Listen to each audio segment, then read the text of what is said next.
1, 2, 3.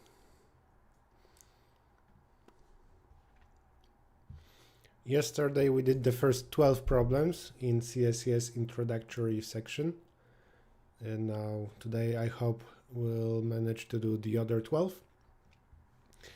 The stream is meant to be very educational, so I'm explaining a lot. If those problems are easy for you, then the stream might be boring because it's too slow. We will today start from gray code. So this is a list of tasks, the list of problems, cses.fi/problem set, and there is also the book. You also can check out, there is a book in form of free PDF made by Antti Laaksonen, the same person who is responsible for this problem set. And this book is Introduction to Competitive Programming, basically. And it talks a lot about these techniques that we're doing, also about time complexity, basic C++ usage. Daily life for CSES? No, it's just yesterday and today I'm doing those introductory problems, and generally on weekends I will try to do topic streams, lectures, and CSES problem solving of particular category. After introductory, I'm not sure if I will go into sorting and searching because it's very general, but maybe. For sure, eventually I want to do DP and I want to do geometry. Eventually, maybe I'll move to advanced category. Another thing I might do in the future is cover some topics from the USACO guide of different levels: bronze, silver, gold, platinum, advanced, and problems of sorting and searching. You know, everybody will have their own priorities or preferences.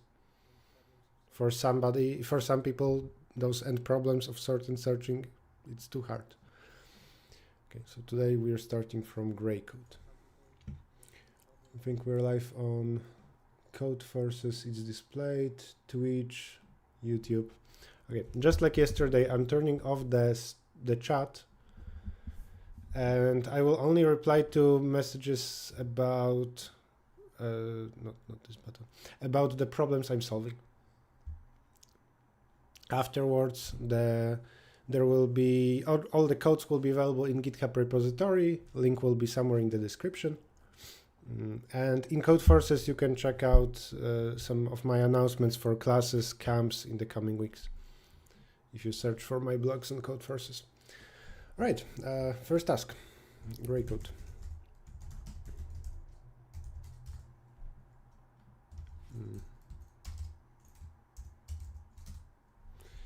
Gray code.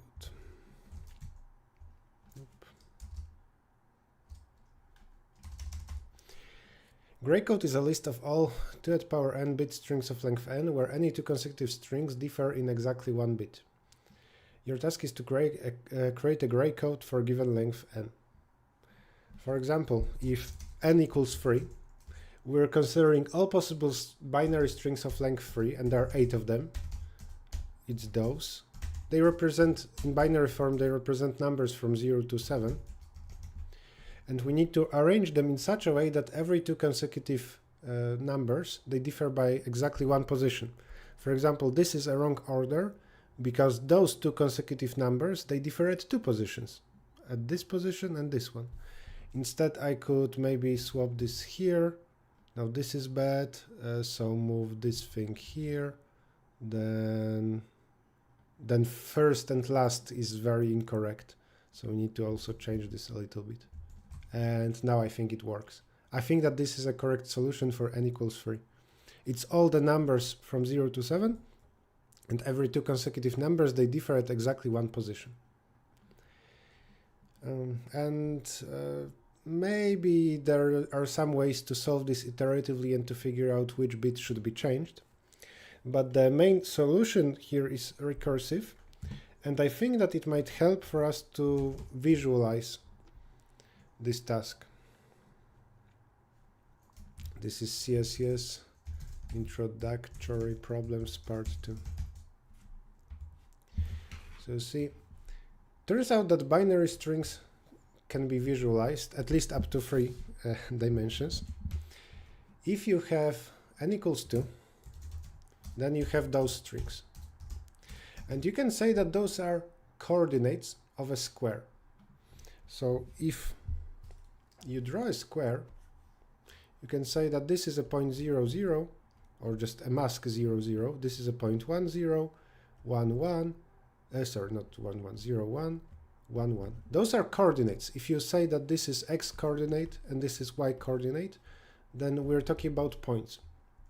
And the gray code task is about visiting those points in any order so that we would always follow a segment. Because following a segment means changing only one dimension, not multiple. There, you cannot go from this point to this one diagonally because you would change 2 bits. You always want to move to the right or to the left, or up or down. Such movement means changing one coordinate by one. And I think it helps more to think about it in 3 dimensions and then to talk about solution to the gray code task, because in 3 dimensions what we have is a cube. A cube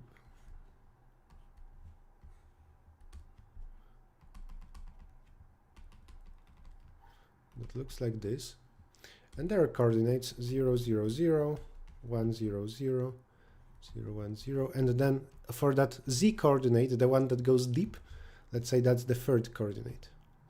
And I will in a moment finish with numbering everything. So there are 8 points here. Every point represents its coordinates. They create a binary string of length 3. And we want to create a cycle that goes through this cube. Let's try to create it. Go here, here, here, here, there, there, there, there. Done. This is one valid path, one valid cycle. We are just forbidden from going diagonally anywhere, because that would mean changing multiple coordinates at the same time, so changing bits at multiple positions. And again, we can, I will not draw it in 4 dimensions because that's very hard to imagine or to draw. We'll stop here.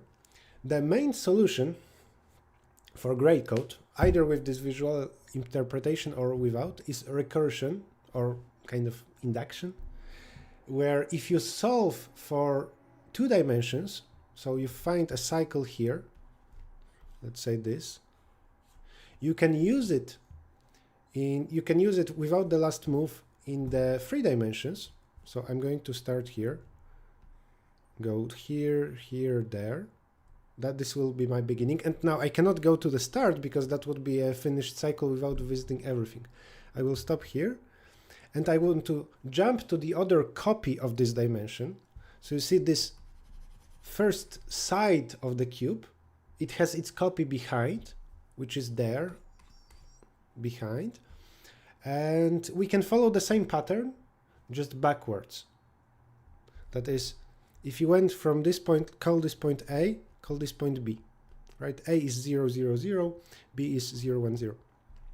Go to the copy of B in that other dimension, so go there, to this B prime point, and follow the same pattern just backwards, because you want to finish at the copy of point A. So the copy will look like this. Just as the red we go from A to B, the green we go from B prime to here there is A prime. And then we finish with this move. That's a full recipe. What it means for actual strings that we will produce, I think it's also beneficial to understand that, is that if you, for n equal to, find some valid sequence of moves, like this, and from here we would go to 0, 0 again, I'm going to say that we perform it where the last dimension is a 0. Maybe just a moment before that.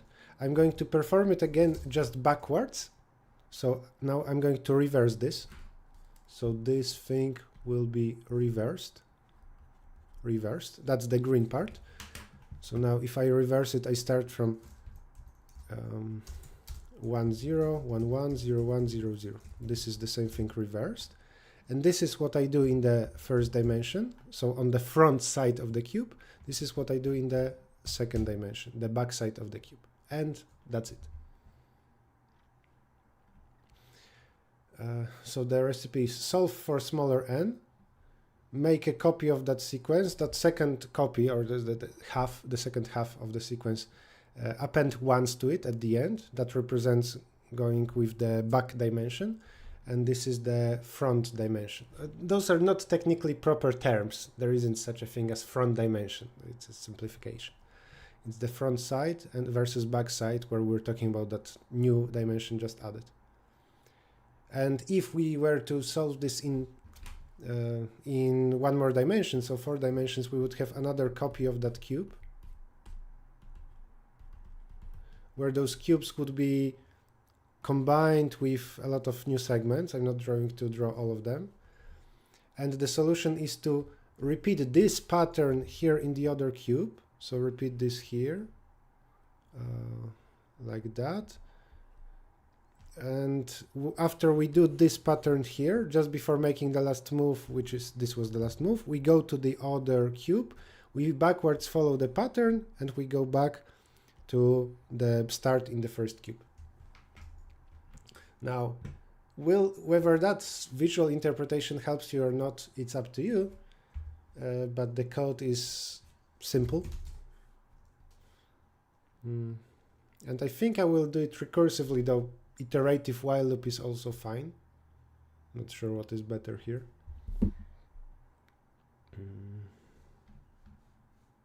Okay. Well, basically, almost always iterative is better if possible, because it's faster. Recursion has some overhead. Let's see, for n equals 1, let's go with recursive, though it's more standard. Solve given n. If n is, let's say, 1, this will be our base case, then return order 0, 1. Otherwise, if the n is greater, then what I want to do is I want to solve it for n, then make its copy and reverse.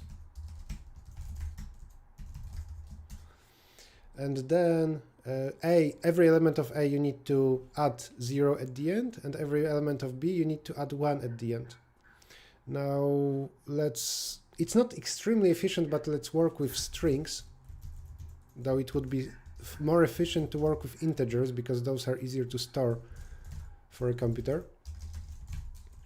Now, for every string inside of A, add a 0, let's say, though it doesn't matter, you could add 1 here.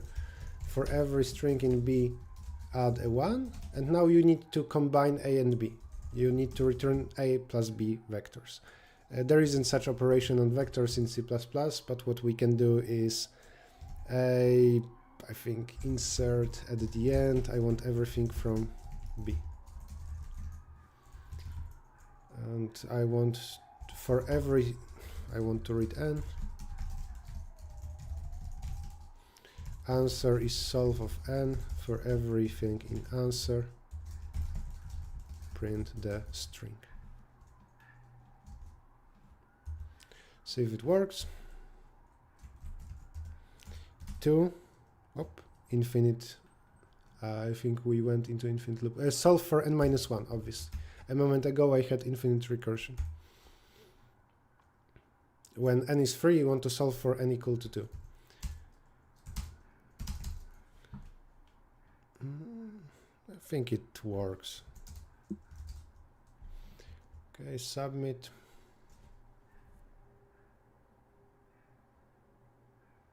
Did I solve the problem before? Yes, a long time ago. So gray code is so standard that I'm aware of it because of, let's say, some computer science classes. If it was brand new to me, actually, I think that gray code is not an easy task to solve first time, if you know nothing about it. Solved. Okay, so let's say as a homework, possible follow-up, you can try to do it without any string. So representing every binary mask as a number, an integer, And then when outputting, we can convert number into a binary string by basically changing base. So by taking number modulo 2, you will obtain the last bit. Then divide by 2, again take modulo 2. But I will not do it here. Time complexity this is quite efficient because I'm only once running this. So what happens is, for n, I'm running n-1, which produces me a sequence of 2 at power n-1 strings of length n-1. And what happens here is just I take it, I copy, reverse, and append. But basically all of this adds up to the time complexity equal to the sum of those strings. So this will produce 2 at power n strings of length n. So just this single run of the function is O of n times 2 at power n. And often in recursion you need to add up all basically the time complexities at different depths. But because I run this only once, what we need to add to this is 2 at power n times n plus 2 at power n-1 times n-1 and so on. But such a sequence, it converges nicely into just 2 at power n plus 1. This is some math logic. So when you add up powers of 2, you just get the next power of 2. And that's basically the reason why the time complexity doesn't increase here. So the recursive call for the biggest n, it's slower than all other recursive calls combined. That would not be the case if you unnecessarily did this. I think now time complexity would be multiplied by n, but it's a little bit hard to analyze and I have a lot of remaining problems to solve. So you can think what exactly is number of operations if here, instead of taking this result from n-1, if you unnecessarily run it again. Though this code is O of n times 2 at power n.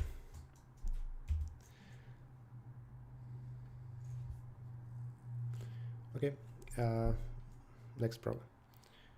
We code Tower of Hanoi. 14 Tower of Hanoi. It's not a coincidence that it's the next problem out there, because it will also be about recursion, and it's also a well-known thing in computer science. The Tower of Hanoi game consists of 3 stacks, left, middle, right, and n round disks of different sizes. I think it will help if we search for Tower of Hanoi and go to images. So it looks like this, where you need to move disks between the pipes, between the sticks, satisfying the condition that you always smaller needs to be on the top of greater. You cannot put big disk on the top of a small disk. And what you want to achieve is you want to move all the disks to some other pipe or road. What do we want to achieve? Move all the disks to the right stack using the middle stack. And the output is sequence of k moves. Each line has 2 integers a, b. You move a disk from stack A to stack B. So you need to, when you want to move from first to second, you output 1, 2. When you want to move from first to third, you move this. And once more, this problem is easiest to solve recursively, where we just need to think, if we have a solution for n-1, then how do we do it to solve n? That is, when you have those 3 things. So this is 1, 2, and 3. And you have few objects on the top of it. Let's say you have here a 4, a 3, a 2, and a 1. And you want to move everything here. What you can do is, independently from this big guy, from the disk number 4, you can move those 3 somewhere. For example, let's say here. So you recursively run your solution so that it would move the top 3 disks, so it would solve n equal 3 here, and then you can move the 4th disk freely. That being said, if you now move this guy here, what you can do next is move those 3 here, which is not exactly what you wanted to achieve. We wanted to move the disks from the first row to the last one. So we need to change this logic just a little bit. Those 3 we need to move here. So in order to move everything from first to third, we need to move the top 3 from first to second as the helper stack, then make this extra operation, then do this. So it seems that the code will be, though it will not be complete, solving for n is the following. Solve n-1 by moving them from first to second, and that can be done recursively with the help of the third pipe, the third row. Then move disk n from 1 to 3, then solve recursively the n-1 remaining guys. You moved them from first to second, now you move them from second to third. So apparently recursively I also need information to what, let's say, target disk, because sometimes I want to move n-1 into the second disk into the third disk, and that would be not enough because there is one more piece that I need to pass as an argument in this recursion. Also it varies from where I move those disks. Here it was from first, here it was from second. So I have from and to. Both of those variables are integers 1, 2, or 3, information from which disk to which disk I want to move. And then what's the general logic? If there is some number from 1 to 3 from where I want to move, and some number from 1 to 3 to where I want to move, the logic here will be that the n-1 disks I always need to move to the third available disk. For example, it might happen that this runs recursively where I want to move everything from the third to the second, let's say. So how do we achieve this? Maybe recursion told us we are actually solving n equal to 18. But recursion eventually told us that the 4 disks from here we want to move there. You know, there needs to be a lot of back and forth. If we are moving a lot of disks, there will be a lot of repetitions, and we sometimes move to the right, sometimes to the left. If we want to achieve this, what we do is those 3 we move here, then this guy we move to the target, and then those 3 we move to the target. Which means that here, when we move this disk equals to n, the big disk, we always move it from 2, according to the arguments given to us. But here we move from into the, I will call it other, and here from other to 2, where the other, it represents the third available disk, the one different from and to. And you need to figure it out with some formula or ifs. Let's code this. And this certainly I want to do recursively because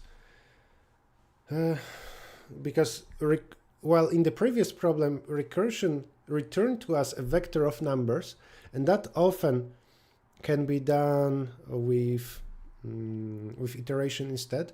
Here we are telling recursion what to do. So we are telling smaller n what needs to be done instead of us getting some information from it, just from n-1. So because we here pass extra arguments here, it's way easier to do this with recursion. So doing Tower of Hanoi without recursion is hard, versus doing that previous task, gray codes, using recursion is okay, and using iteration it's also okay. I'm not sure if I didn't misspeak. Tower of Hanoi using recursion is fine, it's good. Avoiding that is very hard. Okay. It is hard to avoid recursion here. I think I misspoke once. Okay. From to given n, I want to solve moving from first to third, because the statement said so. The logic is we solve n-1 from to order, then we need to output a move of the biggest guy here, which is just this. There is some, we'll see at the end that this is not perfect. And then n-1 move from order to 2. And the order, you can do it with ifs. You can say if from equals 1 and 2 equals 2, then order equals 3, and so on, out of ifs.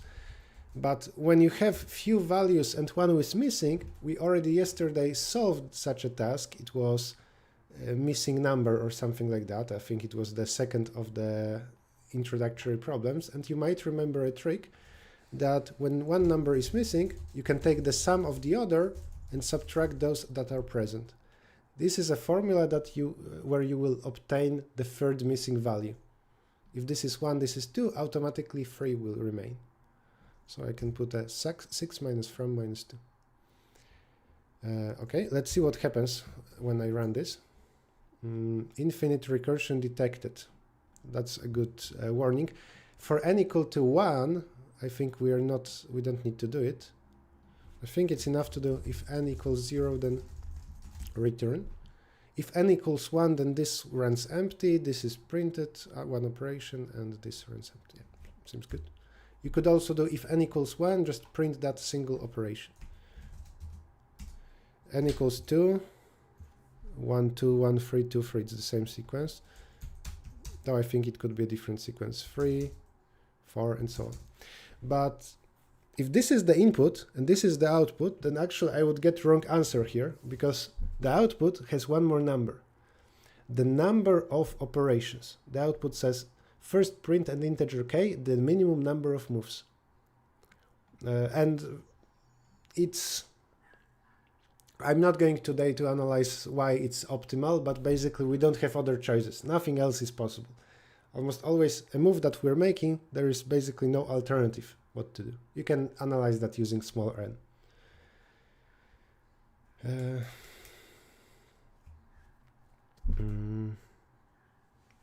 Yeah, XOR here also is possible, by the way. 1 XOR 2 XOR 3 is available, which means that actually this would work from XOR 2, but I think that this is more of a magic line, so I will leave it like this. I find this easier to understand and explain than this magic thing. Okay, so we need to output this. And there are two ways to achieve that. One way is collect all the moves. Create a vector of pairs for the moves. Here, instead of outputting moves, pushback, and placeback is pushback for pairs. This, at the end, outputs the size of moves for everything in the moves. Print A, print B. And I think this is correct. So for 2, this is outputted. So we have the value of 3. This is the output. 3 and then the moves. For 3, we have this. But if you analyze the time complexity and thus the number of moves of this program, you can figure out the formula for this number, which means that it's unnecessary to collect them, and the code will be simpler, the runtime a little bit better. How do we do it? Well, what is the number of moves needed? If n equals 1, then the number of moves needed is 1. So I will say f of 1 is 1. F is number of moves needed to solve the given n. What is number of moves needed to solve 2? N equals 2. Well, you run solve for n-1, you have a single move, and you run solve for n-1 again. So this is twice f1 plus 1, which is 3. How many moves to solve n equals 3? Well, twice you run f equals 2, and you have one extra move in the middle. That is a 7, this is 15, 31, and so on. By this point, you should notice a pattern that the number of moves is a power of 2 minus 1. Generally, f of n is 2 at power n minus 1. The proof of it is by induction, if you really need a proof. that if f of n minus, if this is f of n, then f of n plus 1 is twice that plus 1, which is equal to 2 times, 2 to the power this, minus 2 plus 1, which is indeed 2 at the power n plus 1, which proves the induction. So if the formula works for, wait, no, minus 1. The formula works for n, then it works for n plus 1. Whatever, we are not that into proofs in competitive programming. Long story short, you can just print 2 at the power n minus 1, and in C++, this is how you can do it. This is 2 at the power n minus 1.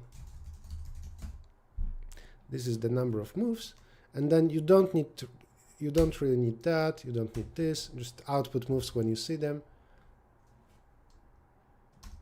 No need to collect. 14 Tower of Hanoi for n equals 2, we output 3.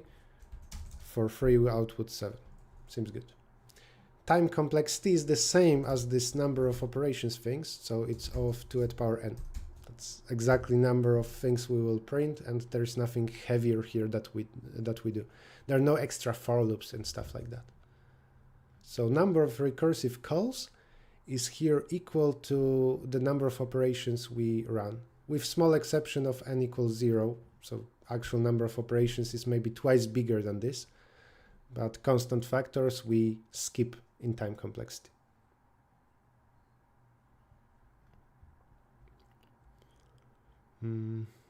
Yes, Martin, one print can be faster than a lot of prints, but I don't think that matters a lot here. Okay, so Tower of Hanoi is solved, I think, and we'll move on. Today I'm only answering questions about the problems I'm doing, so I will ignore other things, sorry. Creating strings.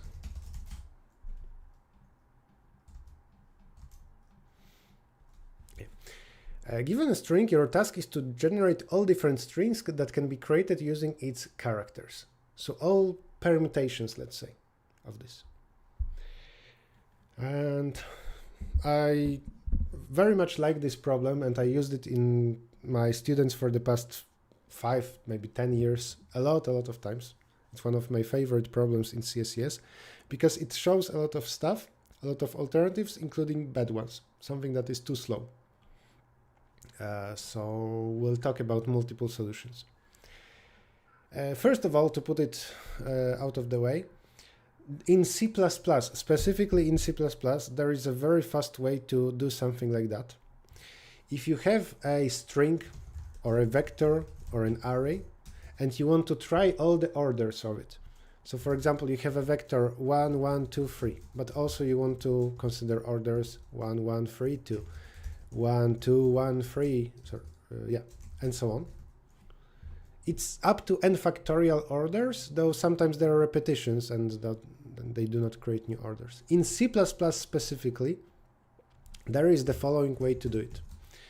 After reading the string, you need to sort it. And then there is a function called next permutation that changes the sequence into its next available order. And it keeps changing. We need to do it in a while loop. And it's a little bit complicated to analyze, but this will work, where you do something while this is true. Next permutation not only changes the order, but also it tells the while loop information true or false, whether it succeeded to move to the next thing, or maybe we're out of permutations because this was the last one available. So here we can output S. Just like in the previous problem, there will be an issue here of outputting the number of moves.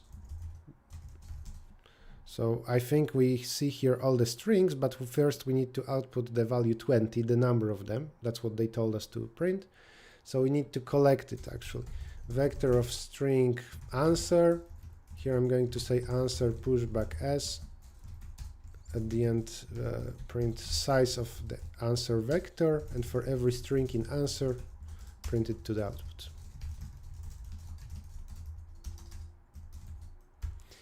This is a correct solution. I have a warning. Yeah, I have string here. Let's call this for every a in answer output.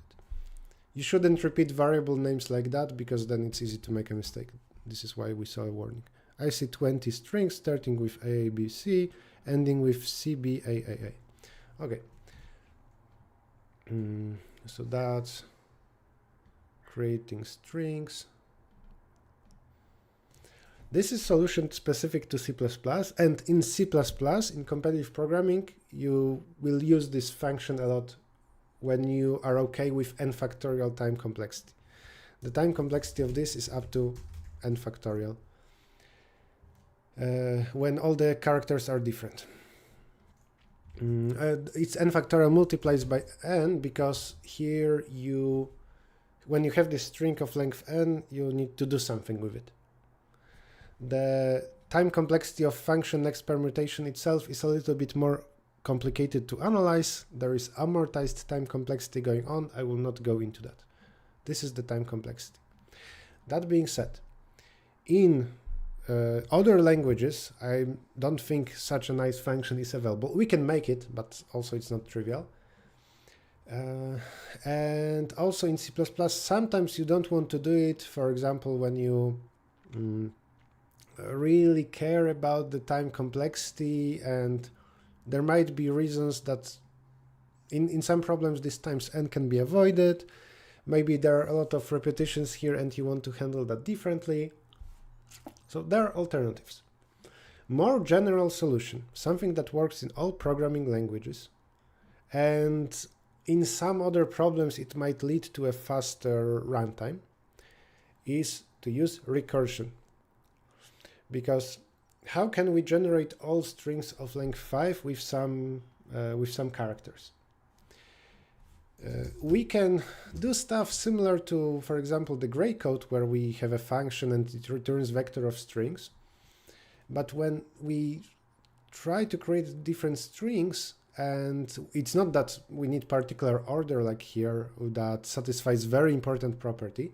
Here it's better to create string character by character.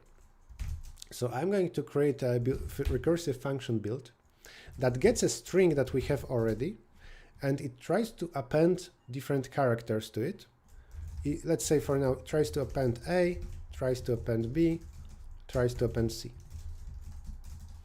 Also, sometimes we need to stop, so if length of the string is equal to n, then stop, or let's say answer push back s. Oh, maybe it's a good idea for me to save this code. So in this code, I'm going to leave this at the bottom as a comment, because codes you will get in GitHub repository, and this one should be quite valuable for C++ users. All right. We have this. N is also, let's say, global, so that I could compare. There is a typo here. If this and then return, I don't want to continue from string of length n. If I have this, and let's say n is free, build starting from empty string. So recursion always starts from empty, and then at the end we will print the answer. If I run this, semicolon missing. If I run this, I get all strings of length 3 with characters ABC, AAA, AAB, AAC, and so on. Visual interpretation of that is to draw a recursion tree where we start from empty string, and then we consider adding A or B or C, and then we have a string A, string B, string C. Then to each of those we consider adding A, B, C, and then we have AA, AB, AC. Then we consider adding each of 3 options, and so on. And at this layer of recursion we stop. The number of nodes or recursive calls at every layer is the next power of 3 in this case. This is 3 squared. At the third layer we have 3 to the power 3. Generally, if we analyzed strings of length n with characters ABC. This would be the number of them. This would be the number of leaves in the recursive call. Number of other numbers above is way smaller, again, because of the math sum of such a series. So this would be time complexity times n if you want to then do something with such a string. Or even if you want to pass it recursively. Of course, we here don't operate just with characters ABC, but it's good to know how to do this, to try all possible somethings. In particular here, what we want to do is try all possible permutations of this. So always I'm going to add one of those characters if it's still available. Now, it's not the easiest solution out there, but it's nice. I think it's educational, and you should know how to do it. That is, here I'm going to say, for every character available in the input, for a moment, let's say, for every character in the input, if still available, then build of s plus this character. This is what we will do. For that, let's actually read the string, and let's make it for a moment global.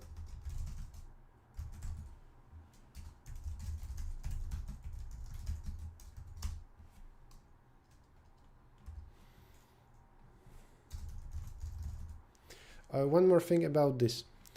When you use functions, and in particular recursive functions, a perfect coding practice is to pass arguments here, some of them by reference, but in competitive programming, the coding style is not that important, and because of it, if you want to have access to a lot of variables, arrays, the input string, and so on, it is convenient to put it as global variables.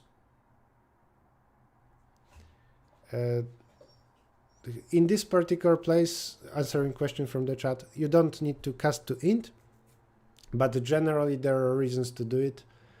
Otherwise, stuff like this sometimes can give you a very strange error because this will underflow. If s is empty and you type this, then this is not -1, it is actually 2 to the power 32 minus 1. To avoid this strange situation, I always cast length and size into int. Okay, for this still available thing, when you use a character, you could remove it from the input string temporarily. So for example, if the input string is AA, B, AC, then if I use C, I can remove it. But that's time consuming and tricky. Generally, again, more educational and technique more useful in other harder problems is to maintain frequency array. So instead of this, I'm going to have frequencies array of size 26. 26 is the alphabet size, A to Z. Frequency of 0 will be number of characters A, frequency of 1, number of characters B, frequency of 2, number of characters C, and so on, up to Z. And what I'm going to do here is, for every character from A to Z, if frequency of I is greater than 0, then you can try to append it. And for that, I'm going to cast it back to a character. If I is the number from 0 to 25, then this is how you can create a character out of it. Okay, now after reading the input string, I'm going for every character to say frequency of C++, but again, character is, well, a character, not a number. You need to do, again, this trick to turn it into a number from 0 to 25. And what else we need to do is update the frequency. What did I do?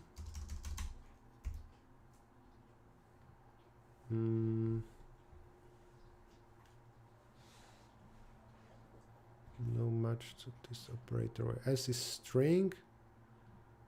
Do I need to type char? Yes, I do. Okay. And one more thing is I need to update the frequency. So after I use this character, I need to decrease its frequency so it wouldn't be used again. Otherwise, I would have infinite repetitions of C. And very, very important, and when students learn recursion, they often fail this, we need to put it back. So if I use a character C, I go recursively to see what can follow after character C. Now, after that, I need to put the character C back as available. I need to say, actually, it again exists. So after doing this, frequency of character C would be kind of 0. Actually, it's frequency of 2. But here I want to again say frequency of 2 is again 1 because it is available for other recursive calls. Very important thing. In terms of visuals, what happens is when you go into some direction, so when you go in this recursion into some branch, you say, oh, I already used this character, it's not available here. Before you go into other branches, you want to say, actually, this character is available because it was used here, but here you can use it again. Okay, and is that it?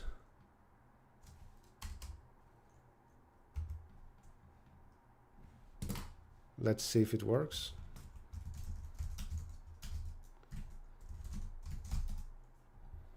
One and empty. N, I think, is not assigned.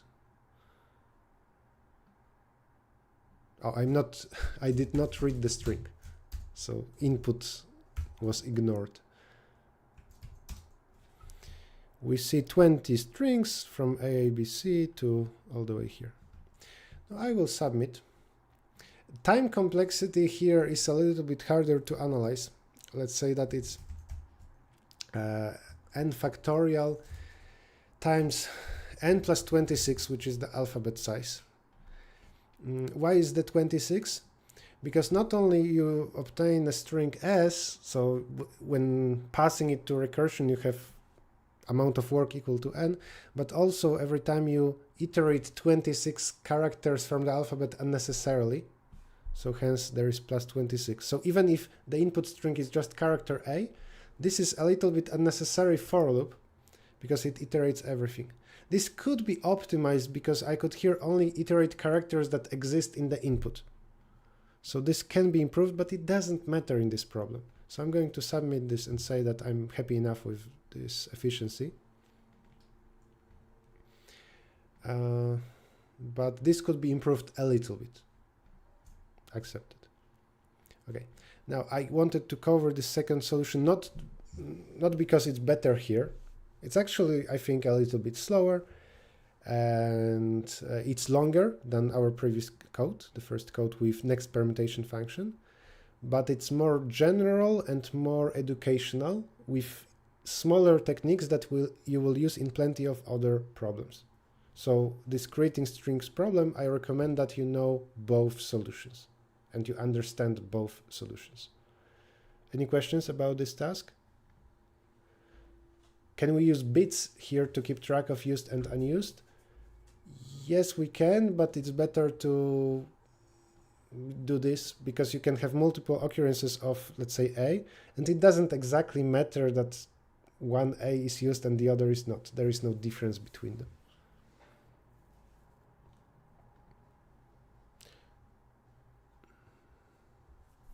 Okay. Let's move on. Yes, I'm reading chat from Twitch, but I'm only replying to questions about the tasks I'm solving. Creating strings done, Apple division next.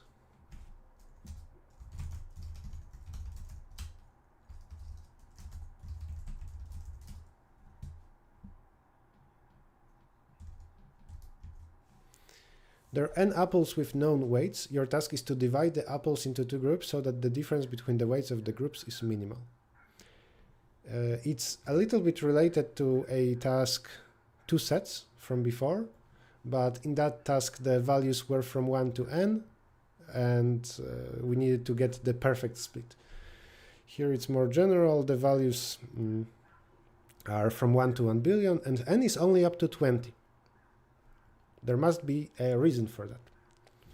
For example, here if we have numbers 3, 2, 7, 4, 1, and we want to split them optimally into two sets of similar size in terms of the sum of values, 7 can belong to one set, then maybe 4 plus 3 plus 2 to the other, and then if I put 1 here, this will be sum 8, this is sum 9, so the difference is 1. That's optimal. Sometimes you will be far from 1. For example, if the input is values 10, 11, 12, then the best you can do is 10 plus 11 is 21, 12 is 12. The difference between those would be 9. Okay, why is n up to 20? In competitive programming, it's very convenient that we are given constraints and we can often guess the time complexity. A computer can do, let's say, 10 to the power 8, which is 100 million operations per second. Actually, the very basic operations, it can do few billions, a couple of billions per second. But let's say you can remember this roughly. And from that you can guess time complexity often, which is useful in harder problems. For example, if n is up to 5,000 or 10,000, 3,000, then often it's about n squared time complexity. Because 5,000 squared is 25 million, so we're talking about this magnitude of number of operations. Time limit is 1 second, so apparently the solution should fit in that, so it should do millions of operations, not more, like maybe 50 million operations. And if n is up to 20, then very often we're talking about 2 to the power n time complexity, or similar, maybe 2 to the power n times n. 2 to the power 20 is around 1 million. That's actually a value that you should remember. And in the previous few problems, I think we dealt with something similar, where if I open those few, n is up to 16, n is up to 16, n is up to 8. 8 was caused by n factorial. So in all of those, you could guess time complexity to know what you should aim at. Now, if you know this, and you know that the n numbers you need to split into two groups, you can from that guess what you should do. And what is the intended solution? Is to try all possible splits. If the first number, it has two ways where it can go, to the first group or to the second group. Second number has two ways, first or second group, and so on. If n options, each of them has two possibilities, in total it's 2 to the power n possibilities. And how we can deal with that is recursion, where I think it's convenient here to use global variables. It's not very nice coding style, but it's convenient. And I will even make an array. So read n times read this, and create a recursive function, let's call f. What this f should do? It should look at a next element and decide its fate, add to the one group or the other group. For that I need to know what element I'm looking at, the index. I'm starting from index 0. And I have two options. Either put ith element to group A and then run recursively for next element, or put ith element to group B and run recursively from next element. When we are looking at element n, it doesn't exist anymore, so here we return and we consider the sum of two groups. An overcomplicated solution is to here maintain two groups, A and B, and push back something. So here A push back AI. Then you need to cancel it. So you're reversing that choice and you're saying B push back AI. A and B collides with this. Let's say that the two groups are X and Y. This is X, this is X, this is Y, and possibly Y pop back. What we would then do here is we would compute the sum in X, compute the sum in Y, and consider the difference between the two groups. That's overcomplicated and unnecessarily slow. Just like in some easier problems yesterday, When we are asked about the maximum among some possibilities, we don't keep all the possibilities, we just store the maximum. If we're asked about the sum of values, we don't store all the values, we store the sum. And that's what we should do here. Store the sum, need to use long. Store the sum of one set and another. And it's so much easier, at least in C++ compared to what we had a moment ago, to do this.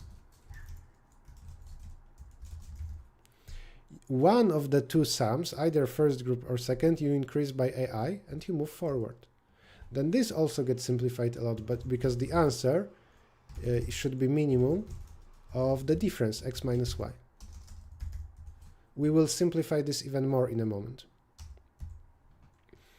Answer initially should be infinity, because it's long just in case I'm going to use long max. That being said, I think 1 billion would be enough. And at the end, output the answer. Time complexity is simply 2 at power n. And initially I run for index 0, and the sum of the first set is 0, sum of the second set is 0. So this is f of index, next index to consider, comma, sum of first set, comma, sum of second set. Will it work here?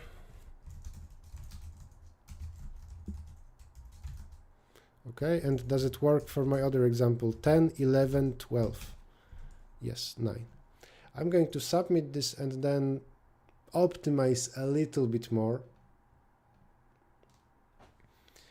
Because if you actually care about only the difference between those two values, turns out you can maintain that difference. I'm not a huge fan of that solution. I think it's harder to understand, but you can just keep the difference of first sum minus second sum. And you can say that the difference increases by AI or decreases by AI. And the answer, you always minimize with the absolute value of the difference. This is shorter code, like fewer variables passed, so it's a little bit faster, maybe by 1% it will be faster. The biggest part of runtime here is anyway you're using recursion, because every recursive call, it has some small overhead. It takes few nanoseconds, let's say. It's way heavier than a standard operation of adding two numbers, let's say. Now, the way to think about this, if you want to do it this way, is that for every number you decide to take it with a +1 or with a -1. So alternative equivalent version of the statement is that I'm not splitting this into two sets. What I'm going to do is for every number decide if I should add it or I should subtract it. One by one I decide about it from left to right. And this is equivalent to splitting into two sets, because here basically we have 3 + 2 + 4 versus 7 and 1. So 9 minus 8, that's a 1. This is why this solution works. We maintain the sum of values where some of them you multiplied by -1. Still, I think I prefer the first solution. This is why I coded the first one. It's more obvious that we can do it. Yes, long is a type in C++ that we should use when int is not enough. It can hold numbers way bigger than 1 billion. Finally, there is one more solution in Apple Division that in competitive programming you will use it eventually a lot. So at some level you need to know how to do it, but I will just briefly mention it. Instead of recursion, you could iterate all the masks 2 at power n masks. Each of them represents which numbers go to the first set. You can then compute that sum or the difference for every number. If in this mask the bit is on, then you increase, else decrease, and answer minimize with absolute value of the difference. So this is also a correct code, and I will, maybe I should, if somebody sees a mistake, if you see a mistake, please tell me. I'm going to leave this here as a comment of an alternative solution.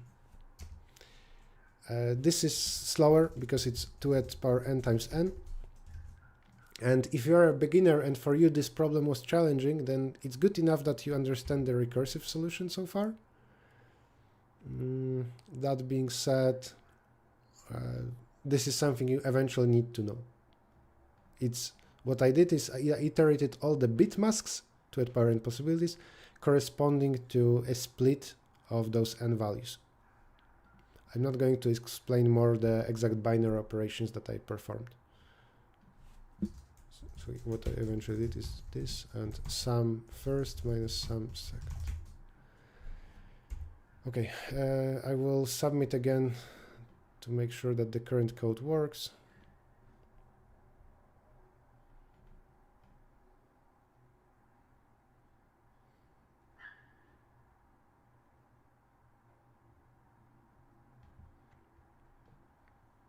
And that's everything about the Apple division task. Any questions about it? Sorry, I'm ignoring questions about other things. In CSES, can you see other people's submissions? I don't think so.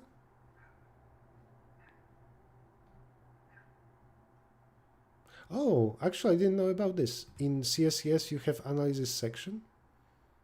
That's interesting. Can I see that not logged in?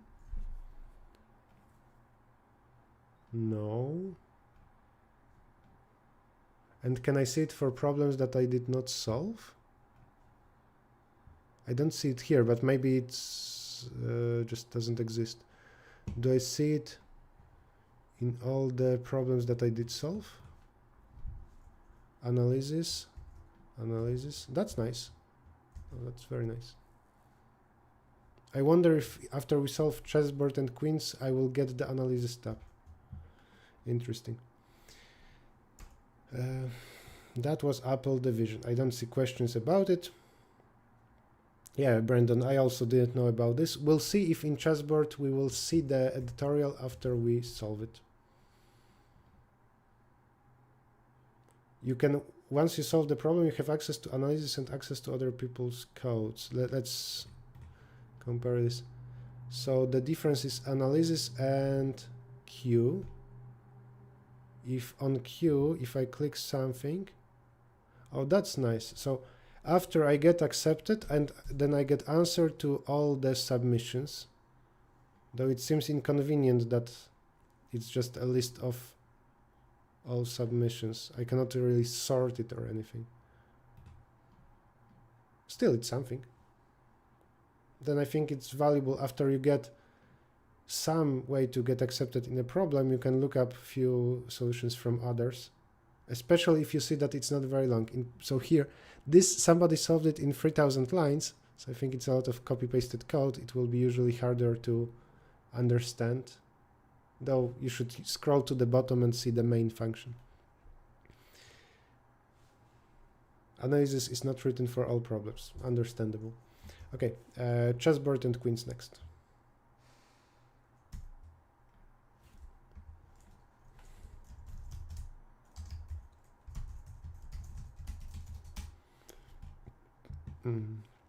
Chessboard and Queens. Your task is to place 8 queens on a chessboard so that no 2 queens are attacking each other. As an additional challenge, each square is either free or reserved, and you can only place queens on free squares. So the stars in the input are not available. You cannot use them. How many possible ways there are to place the queens? Very, very standard recursive problem, and generally such a problem is recursive for 2 reasons. For 2 reasons you can guess it. First is that there is no way, it's very hard to imagine a way to solve this iteratively or just with for loops, because we have here 8 queens to place. So, and for every queen there are multiple ways to do it, and depending on that it affects what will happen next. So maybe a way to do it would be 8 nested for loops. So a for loop inside a for loop inside a for loop inside a for loop, and so on. You cannot possibly have a for loop to iterate let's say, which queen I'm doing from 0 to 8, and then inside place it. Here, place it with another for loop. That doesn't work, because depending on how you place the first queen, the second queen will be different. So for Q0 you have multiple choices, and for each of them you separately need to do something with second queen. Second reason why this is likely a recursion or similar is that the constraints are low. The input grid is 8 by 8, so again, very likely it means something like 2 to the power n or 8 factorial. So n factorial. Now, how do we solve it? We will place queens one after another. Because we need to place 8 queens on a chessboard, I will immediately do a nice trick of observing. I need to place one queen in the first row, then one in the second row, and so on. So there will be a recursive function, place, that gets, for a moment, let's say that we get a grid, though that's not optimal. We get a grid, and we should get the index of which queen I want to place now, or which row I'm interested in now. Then maybe for every column from 0 to 8, if this cell is available, then let's for a moment say mark it as taken, go recursively to the next row, and then unmark it. Again, very important, just like in the previous problem, because when you place the queen in other places, you want to say that this previous place is available, it's empty.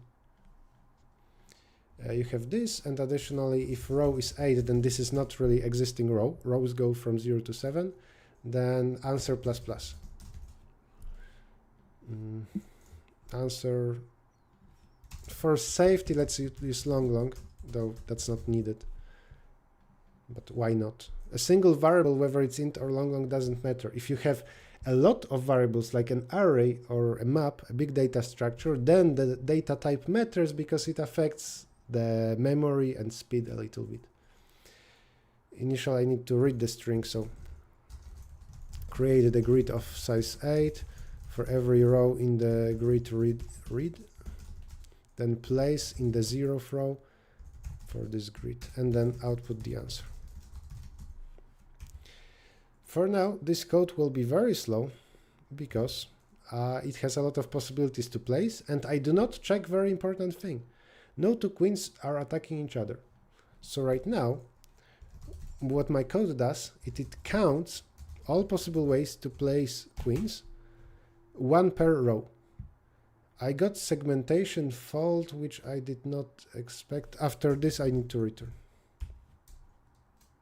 Yeah, so in row 8, you increase answer by 1, and then you stop because you stop this recursive call. You don't want to go through the cells inside of this row because this row does not exist. If I run this, I got some huge value instead of 65 because I'm not checking the attacks. Now, how to do it? Well, if you see a place that is empty, what you can do here, and it's not optimal, but you can do it, you can check if any cell above it or on diagonals contains a queen. Also, you need to distinguish queens from this. So if I already place a queen somewhere, let's say here, oops, if I want to place another queen here, I cannot do it because this queen attacks it. But a star right now also denotes a place that is not available, it's reserved. So I should distinguish, and the queens I'm going to mark as Q, so that in other places I will know there cannot be a Q, a queen, in the same column. So here I'm going to mark a queen as a Q, and here what I will do is attacked is false. I'm going to iterate up for the previous rows. If anything above contains a queen, then attacked is true, so this is not available, and you can break this check. only if not attacked, then I will do this step of place a queen, go recursively, make a place available again. You have this, if I run this code, it will produce a smaller number, and it's way faster because way more recursive calls were ignored. But also diagonally. There is a place, so how do we iterate diagonally? If there is some place, the place that is top left from it, it's -1 and -1 coordinate. Then it's again -1, and so on. I can keep decreasing row by 1 and column by 1. So I can do that with another for loop. For row equals row -1, column equals column -1, while row is greater equals 0 and column greater equals 0, then decrease row by 1, column by 1. If grid of RC equals Q, then attacked is true and break. And the other diagonal, you need to check if above to the right you placed anything already, so that you go to the right and the column increases by 1, and you need to check if column is smaller than 8. No. Does it work? Yes, it does. And I will submit because it's, I think, a working code. But it's not easy to get right, and you can easily make mistakes here. It took me just a couple of minutes to code, but for beginners, this usually takes at least half an hour to code, and with some mistakes almost guaranteed. There are tricks to optimize this, and I'm going to show it now. And then after that, we'll talk about the time complexity. Also, we can check the worst case scenario. If we wonder if the code is fast enough, then we can create the worst possible test, which is here empty grid, because then all the placements that could happen will happen. And I can run my function, my program on this new input. And it was crazy fast, like milliseconds. In Ubuntu, in Linux, there is time command, so it took 2 milliseconds. Okay, so the runtime does not matter. Apparently, though, it's hard to compute exactly. Apparently, though, there are 92 recursion leaves that we got to, though number of operations in between could be bigger. Okay, now how to actually implement this better? First of all, if you place a queen in some column, from now on this column is not available. And instead of again and again iterating it, I'm going to instead mark the column as not available. So I'm going to, let's say for a moment here, place something like this, column attacked. This will be vector of size 8. For every column, I want information if this column already contains a queen. And instead of this for loop, I will here say, if column attacked of this column, then attacked is true. Or I can simplify it even more. Attacked is equal to this. Or I can simplify it even more.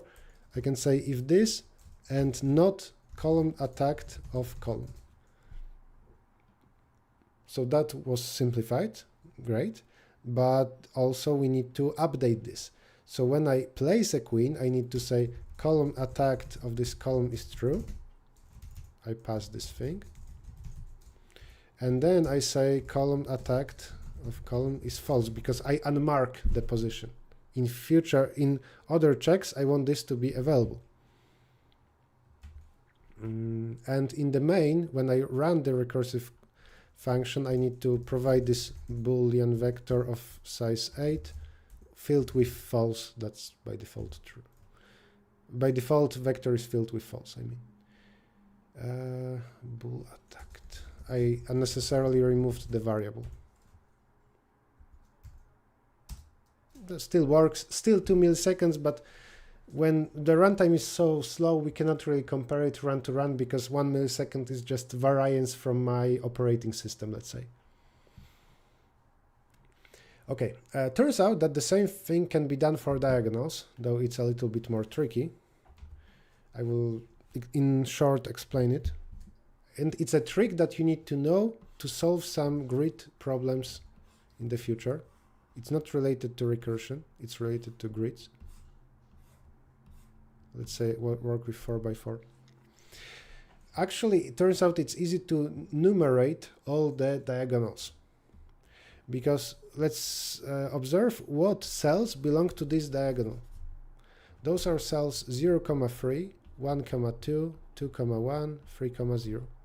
What they have is in common is a formula row plus column equals 3. And what is, for example, this next diagonal? This next diagonal contains 1, 3, 2, 2, and 3, 1. It's a diagonal where row plus column equals 4.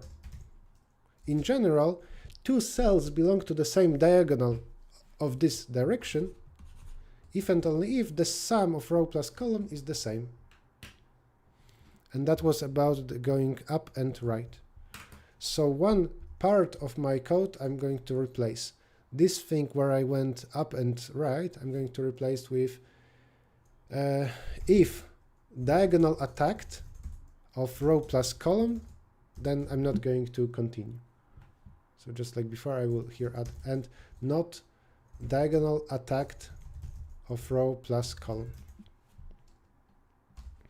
Here, when I move forward, I will say diagonal attacked of row plus column is equal to true, and then here it equals to false.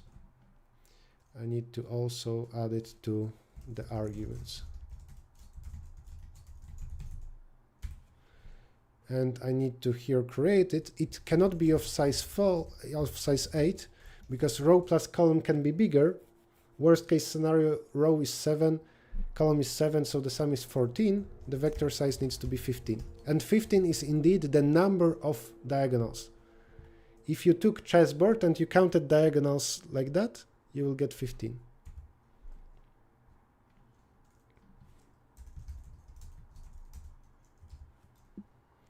Let's run. Still works. Still works. Okay. And we have one more diagonal to optimize, to get rid of. For this other diagonal, let's see what the different cells have in common. This is 1, 0, 2, 1, 3, 2, 4, 3, and so on. Again, you can observe what they have in common. Row is column plus 1. So for this type, row is equal to column plus 1, or column plus some constant. And to make it similar to the previous, to what we did for the other direction of diagonal, I will say, I will transform this equation. Row minus column is 1. In general, in any huge grid or a chessboard, those types of diagonals, they have formula row plus column equals a constant, for example 7. For this type of diagonal, they have a formula row minus column is equal to some constant, for example -3. Yes, this can be negative because this thing can be negative. In arrays, you want to avoid negative values, so as a trick, let's increase this by n, and then this is always positive. Actually, let's increase it by n minus 1, so r minus c plus n minus 1 equals some constant, because this is the worst case scenario of how much negative this value can be. Column goes up to n minus 1, so if you add this as an offset, then this is at least 0, and then it will have nice properties that the size is the same as the other diagonal type. So I'm going to here pass another array of size 15. That will, I will call this diagonal 2. I will say here, and not diagonal 2 of row minus column plus n minus 1. N minus 1 in this case is 7, because n is 8. This gets erased. I don't need any for loops now. And here finally I need to say diagonal 2 of row minus col plus 7 is true, and then move it back. Diagonal 2 of row minus col plus 7 is equal to false. And anything else? Pass diagonal 2. Okay, I got rid of basically all the for loop checks here. I have 3 Boolean arrays for whether the column is attacked, yes or no, whether diagonal of one direction is attacked, yes or no, and the other direction. Diagonals are defined by the sum of coordinates, row plus column, or the difference of coordinates. By the way, this has a lot to do with math, if you prefer to think about it this way, that if I, in math, if I draw a line that looks like this is line y equals x plus 3, or in other words, y minus x equals 3, and the other shape also tilted by 45 degrees. This is a line y equals negative x plus 7, or in other words, y plus x equals 7. So such equations, they in math define straight lines that are tilted by 45 degrees, which is exactly what we have as diagonals in a grid. This is the output for the test from the input, this, versus what you saw earlier, this 92 is for another file. I created separately a file that has all the dots. Yes, for a huge grid of 1000 by 1000, you cannot do all of this. And maybe it's worth pointing that this technique of doing recursion, where we try to make a step and then we try other things, it's called backtracking. But I will not go into detail about this now. Okay, final speedup is, I told you before that in competitive programming, we actually often prefer global variables. We could pass this by reference here and it would be faster. So I could do this and already it would speed up computations. I could do similar things there. But what I'm going to do is all of this I'm going to do as global arrays. This doesn't even need to be a vector. So column attacked of size 8, diagonal attacked, call this diagonal 1 of size 15, diagonal 2 of size 15. Remove all of this. Now this I'm calling diagonal 1. What's wrong with my internet connection? Reconnection successful. Are we back live?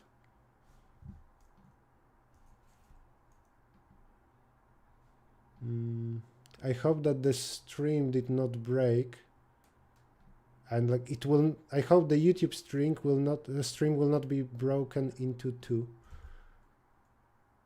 I think the Twitch stream already is. Okay, the internet connection farted. I don't know how much you lost, but I renamed the arrays to the diagonal corresponding to the sum of coordinates and the difference of coordinates. I changed the names here. Now I don't need to pass this. The grid is global for convenience. And we just pass single variable.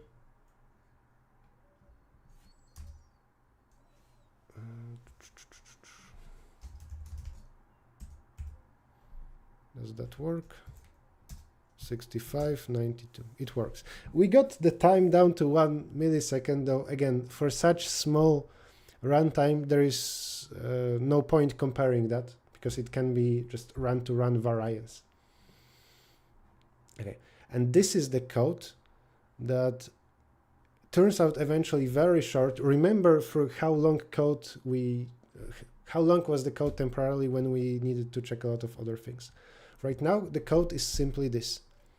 Read the input, run the recursive function that will try to place a queen on the first row. What the recursive function does is the following. If we got to row 8, which doesn't exist because rows are from 0 to 7, then increase the answer by 1. We could also output if we want. So here we could do for every string in the grid, output the string, put one more empty line for convenience, and if I now run this, I would get different placements of queens. But this is not what the task said. We wanted to only count, so we are not doing this. Then inside of this row, for every column, if this is available in the input, and this column was not attacked yet, and this diagonal of the sum row plus column was not attacked, and this diagonal of the difference is not attacked, we use here +7 to avoid negative values, otherwise the array would break. Then we do all of this. So we mark the cell as the queen. Actually, now this is unnecessary, so I'm not going to do it. Maybe I will comment it out as unnecessary, because I will never in the future compare one of the cells from the previous rows. I have arrays for that. I mark this column diagonal 2 as marked or taken, attacked, and then I do it back. Very important. Without this, the program would not work, because it would think that some unnecessary rows, columns and diagonals are taken. Now for time complexity. In the first row, we have at most 8 possibilities for where to place a queen. In second row, at most 7 possibilities where to place a queen, because at least one column is taken. Actually, diagonals will decrease it even more. Then 6 and so on. So only if we took care of that of columns tracking, it would be this. So O of n factorial, where n is 8. Maybe multiplied by n, because we in every new row we check all possibilities. That being said, way faster in practice because of diagonals. Diagonals will decrease the number of possibilities so much. Okay, and that's I think it. One more, I want to submit the code.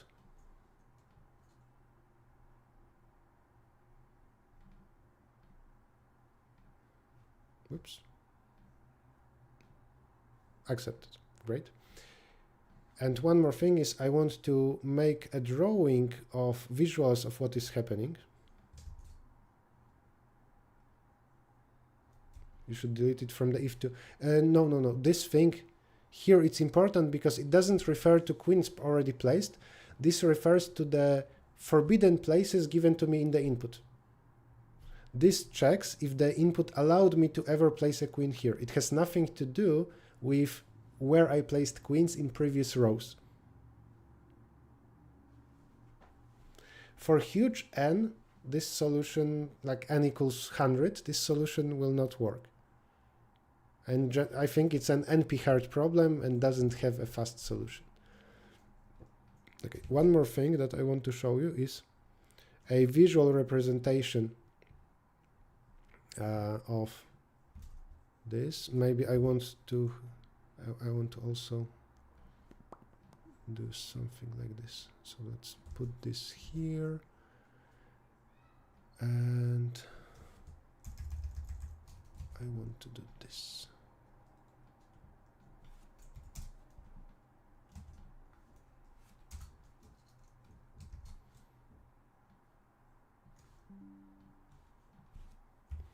Okay.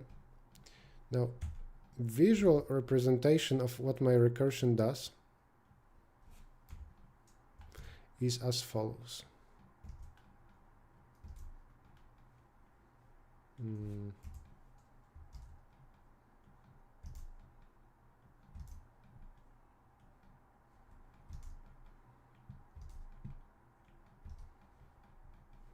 Okay, ready to draw. We start from some grid, and in the row number 0, we place queens in various positions, and so on. For example, we try to place a queen in the first spot, or the second spot, the third one, the fourth one, as long as it doesn't have any contradiction yet. From each of those, so what happens here on the second layer of recursion is we try to place a queen somewhere in the second row, so somewhere here, and this queen already was placed here, so I will not be able to place a queen anywhere here because it would attack the same column or diagonal. The first possibility is I will place it here, or this is already taken, I will place it here, or and so on. That being said, and this is partially the reason why this thing is called backtracking, eventually when you get to the last row, or even before that, what might happen is that you placed a lot of queens in different places, so this, this, and so on, so in some different places. You get, let's say, to the last row, and it might turn out that you cannot do anything. It is perfectly possible. Like here, on purpose, I used such a row where the star in the input, the statement set, it denotes places where you cannot place a queen. So actually in the last row, only this is a place where I can place a queen. And because of my first move, where I place a queen here in the top left corner, here always I will get a contradiction. My for loop that tries all columns in the last row, it will never find a possibility for me to place a queen. So actually it turns out that this leads to nothing. The answer will not increase from this branch. Actually, if I figured that out earlier, I could cut out all of this subtree of my recursion and save a lot of operations. The name backtracking comes from the fact that our recursion tries different possibilities and then backtracks because sometimes it fails. Very often we use this word if we want to find a single solution. For example, in Sudoku, usually it's about a single solution. And Sudoku solvers, well, roughly what they do is they try different possibilities of places to, of digits to place. Sometimes they get to contradiction and they roll back and they try from other places and eventually they find solutions. And here the answer is the number of leaves of this recursion. So fully taken grids where in every row there is a queen. But before that happens, we will have many unnecessary recursive calls. Backtracking often is very hard to analyze in terms of time complexity. For example, here today in this problem, I have no idea how many operations it does. I could count it with a program. In my program, I can count recursive calls. We will get some number. And also, backtracking very often can be optimized more and more. It can be improved. For example, here, if I look at the last row, I know that nothing can be placed, that the queen needs to be placed here in the first row. So I could already figure it out here. If I see a situation that there is some future row where a queen can only be placed in single position, I shouldn't consider placing queens that will attack that position. And that such improved backtracking will be faster. Sometimes hundreds of times faster. It's the same in Sudoku, that if you create a smart solver that tries to find places where you already know what needs to happen, or you check if you just immediately create a contradiction then don't continue there, this will be significantly faster. Sometimes orders of magnitude, sometimes thousands or millions of times faster because you will remove so many unnecessary recursive calls. So in backtracking, rarely we are talking about intended solution. Sorry, intended is fine. Intended means that the problem author wanted that. We rarely talk about optimal solution. So is this solution that I created and showed you, is this optimal, this thing? Not necessarily. I can think of better, of some improvements. After I do it, is it optimal? Hard to say. Likely there are some other improvements that can be made. This is good enough. And in backtracking problems, almost always it's about making a good enough solution. If we keep improving it, maybe it will start working for bigger chessboards, like 20 by 20, maybe 30 by 30. But there is some limit. It will not work for million by million or 1,000 by 1,000. Often backtracking is needed for NP-hard problems. NP-hard basically means unsolvable fast. You can look it up. Any questions?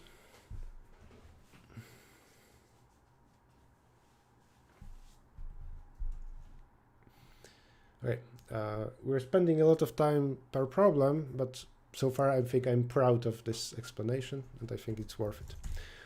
We'll see how it goes with next problems, because next problems are not about recursion, I think. Test cases.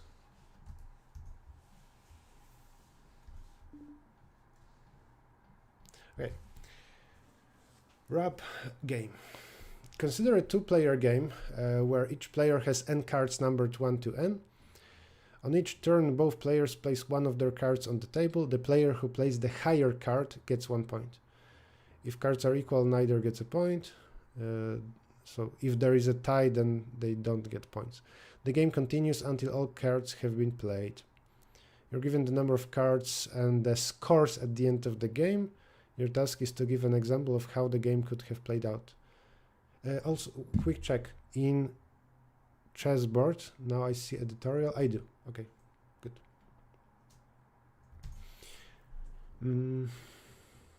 Okay, so for example, let's see the first example. N equals 4, A is 1, B is 2. So first player won 1 round, second player won 2 rounds, and the remaining 4th round needed to be a tie. So once they used the same card. And how can we make this happen? So let's say, so A needs to win once. Let's say A plays 4, B plays 3. Then B needs to win twice. A plays 1, B plays 2.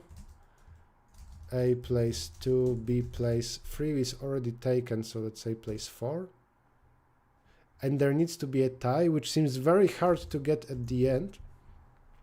So I think if I need ties between them, I'm going to take care of that first.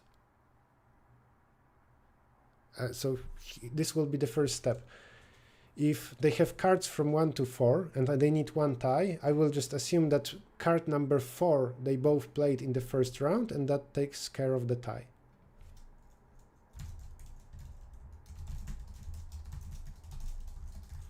Ties is n minus a minus b, and I will immediately decrease n by that. So that many times they play the same card. Like both play n, then both play n minus 1, and so on. If this is negative, then already this is impossible. So like we need to output no and return. I'm going to make this into a function where I return false, because it feels like many times we will need to output no.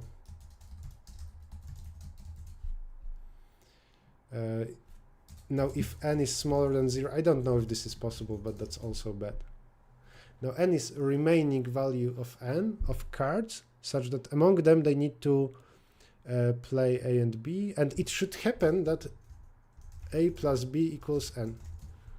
That's guaranteed because of that, because of what I subtracted, but now I think this is true. Like if n is 3, then it's possible that Alice wins 1 game, Bob wins 2 games. And now, how do I make this distribution? Well, I think it's impossible. Like a equals n, b equals 0 is impossible combination. If each player has n cards, then in particular they have the highest card that cannot lose. So I think if a is n and thus b is 0, or if b is n and thus a is 0, then we return false. You might see now how it's useful that I made test case into a function. I don't need every time typing cout no and return. Also, I could make a typo here, so it's more convenient for me to do this. Okay, what else? Now, I think there should be a strategy otherwise. That is, if Alice plays 1, then Bob can play 2. Alice plays 2, Bob plays 3. If Alice plays 3, Bob plays 4, and so on. This way, Bob can win n-1 rounds. I would call this a constructive problem. And eventually Alice plays 6, Bob plays 1. So this is how Bob can win n-1 games. What if I wanted Bob to win less games? I think I would need to faster go to this. So let's say at the end it would be a equals 5, b equals 1, a equals 6, b equals 2. Those would be games that Bob loses. And then 1 would be matched with 3, 2 with 4, 3 with 5, 4 with 6. This is how I would do b equals n-2. That seems very regular, so easy to turn into code. So if Bob needs to win that many games, then when Alice plays from 1 to n-1, then Bob plays this plus 1. And then when Alice plays bigger, then Bob plays next available. What about this? If A is 1, then Bob always plays 1 card higher. 1 beats with 2, 2 beats with 3, 3 beats with 4, and so on. 6 beats with 1 because 7 is not available. This will work here as well. If A is 2, so Alice needs to win 2 games, then Bob always will play 2 cards higher. 1 beat with 3 and so on. Because of that, he will win those rounds, and there will be 2 rounds where higher card is not available. 5 plus 2 is 7, which is not available, so we play a 1. 6 plus 2 not available, so we play this, assuming n equals 6. So we need to output, right? Print 2 lines representing the order in which the players place their cards. So for Alice, she will simply play cards, let's say in order from 1 to n. We need to remember about ties to do ties. Then for Bob, he always plays I plus A, like I explained, unless this is not available. So if x is greater than n, then decrease it by n. Like 7 turns into 1, 8 turns into 2. We also need ties, so actually this should be remembered. And I updated. So what about this? For everything from n plus 1 up to n plus ties, print it. If ties is 3, then this will print 3 new cards. And same thing here.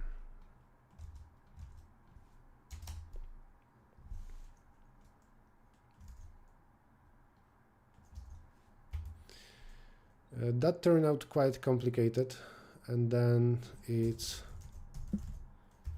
I don't feel convinced that what I came up with is correct.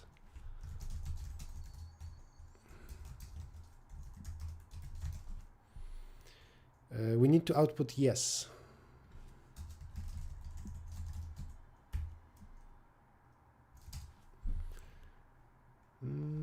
It's incorrect here. So yes, 1, 2, 3, 4 versus this. We have Bob wins, Alice wins, tie. That works. Second test, no. Third test, 3, 0, 0. If we want only ties and then both A and B are 0, then this is okay. I think we need to hear if n is at least 1 and this. Because if remaining n is 0 after I consider ties, then I don't care about that. 1, 2, 3 with 1, 2, 3, and this with that. Seems good. I will submit and then explain visually again. Okay.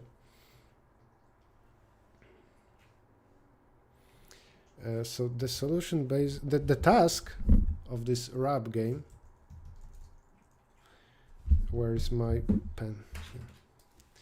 The task turned out to be about the following. There are 2 players who have some numbers available to them from 1 to n. And we need to create a matching out of it, combine them into pairs, say like this. And we can create a tie, or we can combine like this. I assume that this is Alice, this is Bob. When we do this pair, then Bob wins because Bob uses a higher number. And I noticed that if I, for example, always combine a number with number that is 2 units later, then this way I will make 4 wins for Bob and automatically 2 wins for Alice because of this. So when A is 2 and Bob is 4, then what I need to do is always I from the left side, I combined with I plus 2 or I plus A. This is what I did.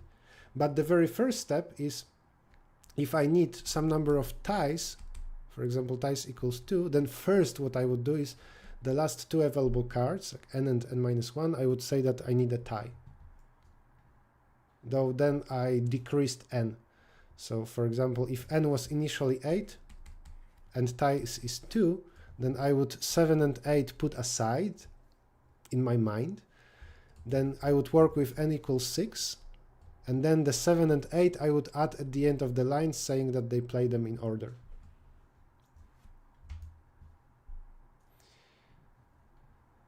Okay, for sure there are other solutions, but this seems reasonable. If you want to see the official analysis, here's it. You can later pause the video. Actually, before my next streams for CSES problems, I'm going to ask the author of this if he's okay with what I'm doing. In particular, maybe I should not show you analysis. Not sure about that. If the creator of CSES doesn't want me to create those streams covering a bunch of problems for some topic, then I will respect that, and I think that's reasonable. If the goal of this problem set is to give you problems where before you solve it, you don't have access to a solution, I think that's a reasonable approach, because there are still many problems online with solutions out there. Okay, Mex Grid Construction.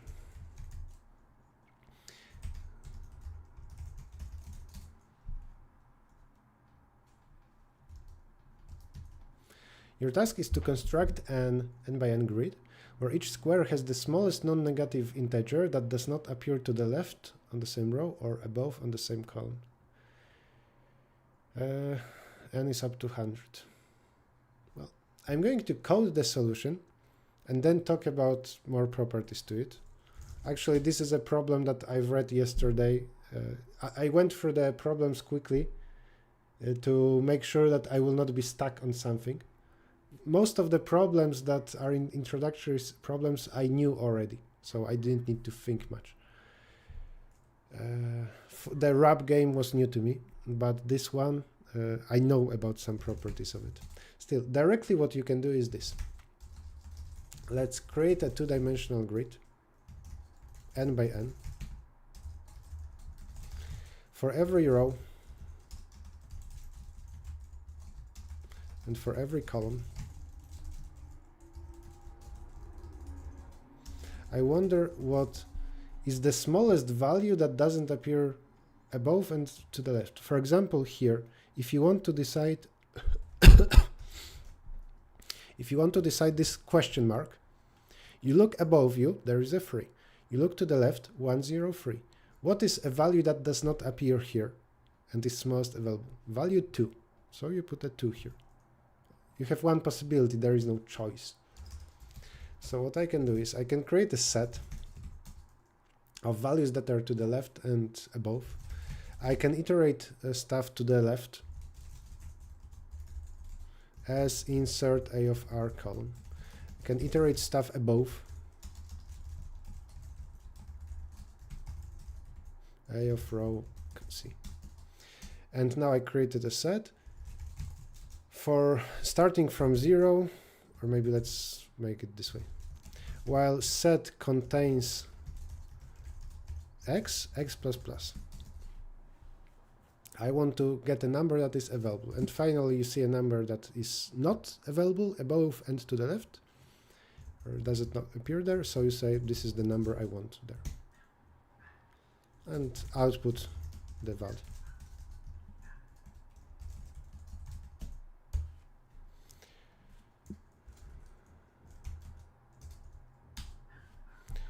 Uh, 0761, yeah. Now time complexity. We have n times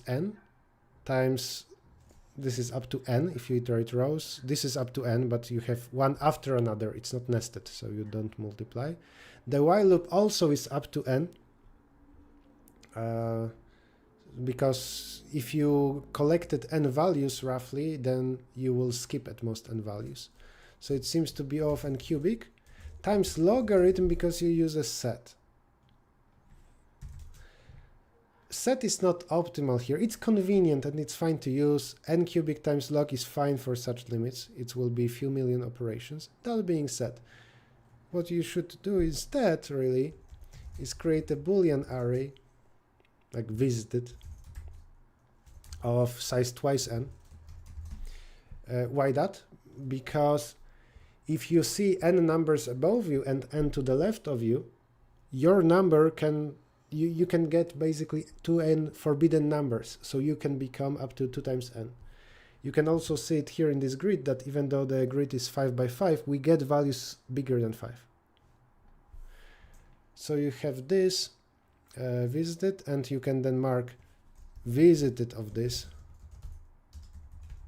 is true. This also is visited, and here you check visited. With such improvements, you will get rid of the logarithm. And generally, you should do it. You should prefer Boolean arrays over sets. That being said, here, whatever, I'm rolling back to the set solution, it's fine. And I will submit it because it's correct, it's fast enough. And it's not that you get extra points in competitions for having a neat solution. But finally, so the word max, it means this smallest number that does not appear in some set of values. What about unordered set? It's not faster in practice. So in C++, I usually use set by default. Unordered set is constant average, but can have collisions and become O of n theoretically instead of O of log. So unordered set has worst case scenario, and because of that I feel safer using set. I prefer certain logarithm in time complexity over uncertain constant time. When I know that runtime is tight, I consider switching to unordered set, but it's never multiple times faster. It's maybe twice faster at best. I prefer set. Among people in the top, I think there are some people who use set by default, some who use unordered by default. Okay, so now this max thing and using value that doesn't exist among small values is very much related to number theory. And there are things called Grandi numbers, and in Polish it's nimbers. So is Grandi number just nimber in Polish? Let me see.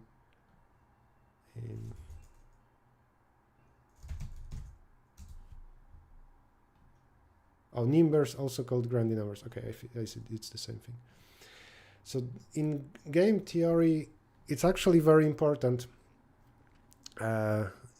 computing a value that is not available among smaller values. I'm not going to explain it in detail because it would be completely new separate lecture. You can look up those terms. What I will say is this.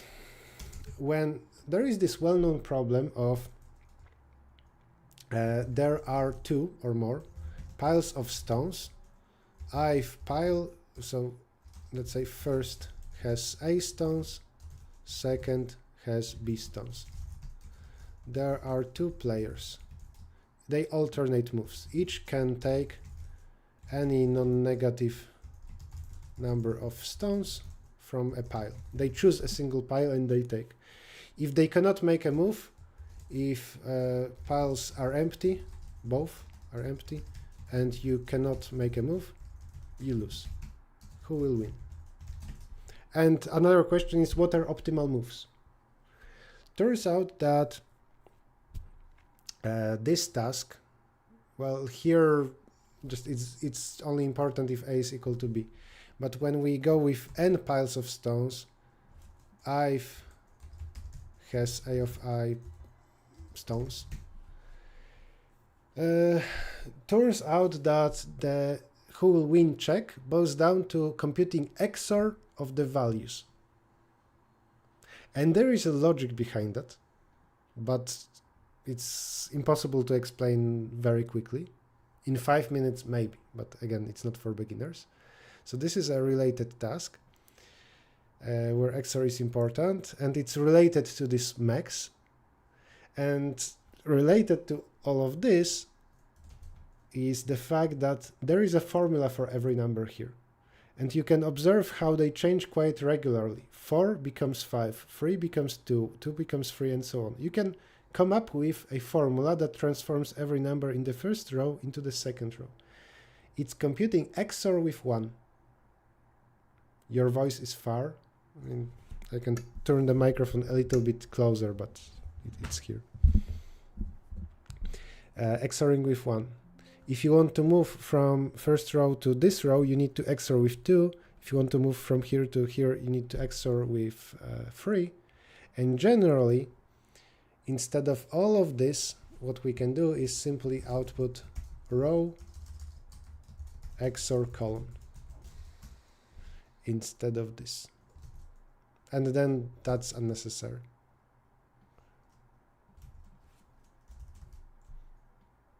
Now it's n squared. If I run this for 5, it should agree. I can submit.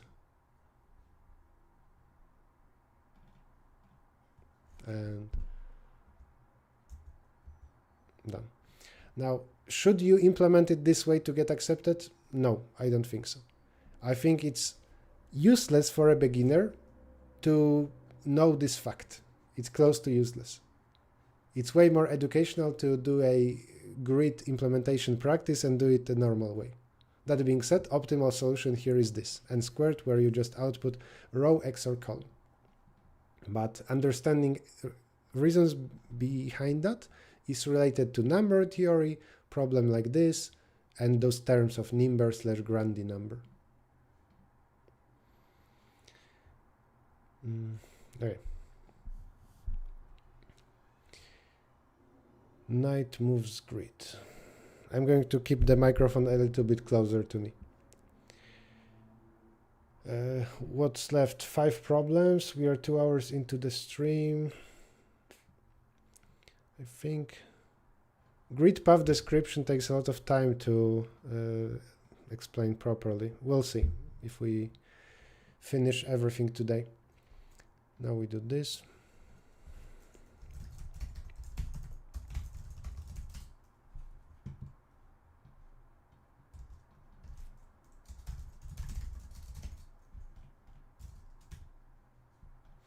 There is a knight of n by n chessboard. For each square, print the minimum number of moves the knight needs to do to reach the top left corner.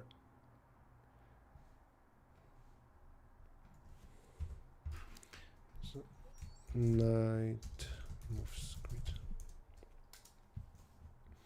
If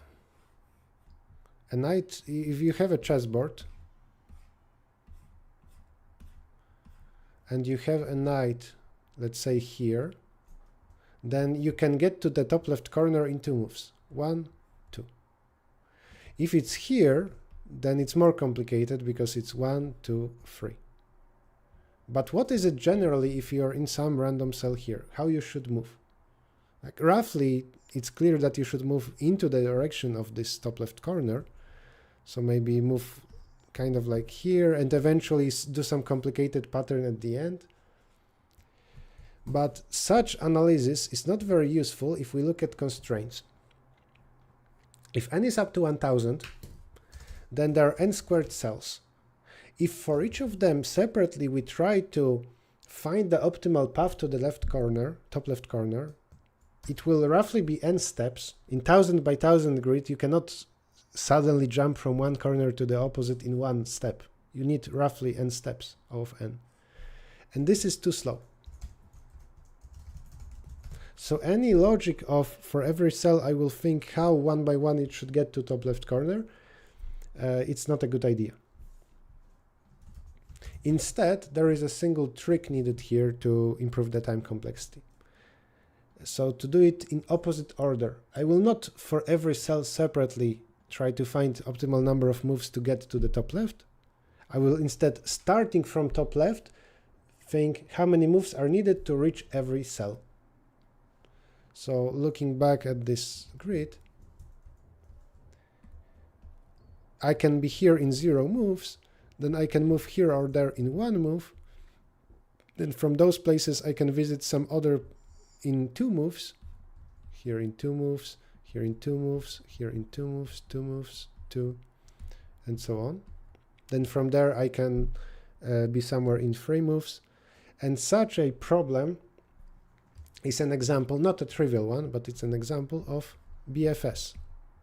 Sometimes it's Dijkstra, but you have a graph where every node, so grid cell, it's a node in a graph, move by +1, +2 in one direction, +1 in the other, that's an edge. And you wonder what are distances from the top left corner. So top left corner is a start of BFS, and you run BFS to get distances to all the other cells. And what you need to output is those distances. So this task, it's a BFS on a grid. I don't think it's the easiest grid problem out there. Oops. And there are other grid problems here. Let's see, where is it? Field grid subcode. Maybe in DP section, not sure. So if you never solved similar problems, I don't recommend this one as your first problem similar to that, because it's a lot of code. Still, I'm going to do it to show it. So read n, create a 2-dimensional array with the distances, by default filled with infinity. I often choose infinity 1 billion plus 5. It works, it's flexible, so it's good. Distance for the starting cell is 0. And in BFS, you need a queue or vector. I use a vector of cells, queue, pushback 0, 0. Then for every element inside of this queue, you have row column equals to q of I, and here we need to do transitions, the BFS edges we need to consider. A chess knight has 8 possible moves, and I'm going to list them. I'm going to here say for every, or maybe it more general, more common method is I'm going to create vector of pairs, directions, where I list possibilities, -2, -1, -2, 1, and so on. It's important not to make a mistake here, but those are, you can, for example, move row -2, column +1. There is a way to do it automatically without listing everything. That being said, I usually do it this way, so this is what I'm showing.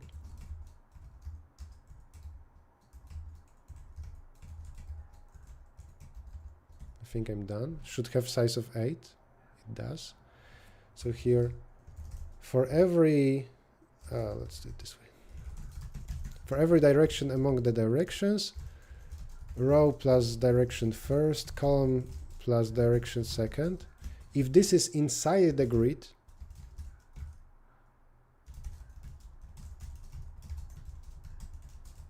and the distance of that cell is equal to infinity, so it's not considered yet, then its distance is equal my distance plus 1, and put it to the queue. That's the BFS logic. Grid-related part is that we have directions for our chess knight, and every cell is a pair of coordinates. At the end, for every row,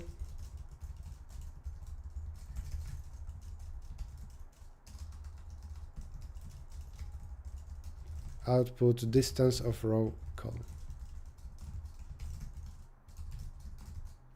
Time complexity is O of n squared for number of cells times 8. Theoretically, you shouldn't put a constant like that in time complexity, so it's really n squared, but 8 is big enough that we shouldn't neglect it. In competitive programming, we write time complexity so we would know if program is fast enough to know the number of moves. And times 8 can make a difference. 4, 5, 6, blah, blah, blah. Yeah, seems good. Submit. Is there a reason to use +5 in this infinity? Yes, sometimes numbers in the input are up to 1 billion, and sometimes it's beneficial to be above them, to not treat those numbers from the input as equal to infinity. The least that you should do is this usually. 1 billion can appear in the input. Now, in this problem today, doesn't matter. I could use here 1001. Actually, I could use, yeah, 1001 would be, no, 1001 would not be enough because maybe number of moves is bigger. Not sure. But this is what works in majority of problems. Billion plus 5 as the infinity value.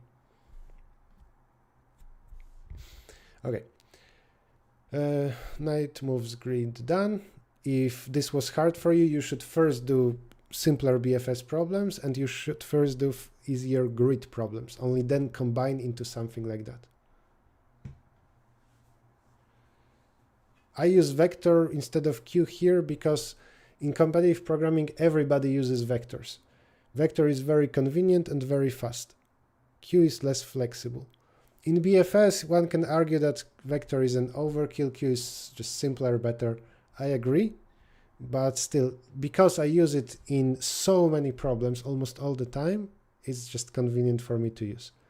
That being said, actually for beginners, I would say, especially if you know from computer science what a Q is, you should use a Q here. Because I know that even I name this Q because I know it should be a Q. But if you know it, if you know BFS, you know Q, then you know how to implement that part. So there is nothing to explain about it.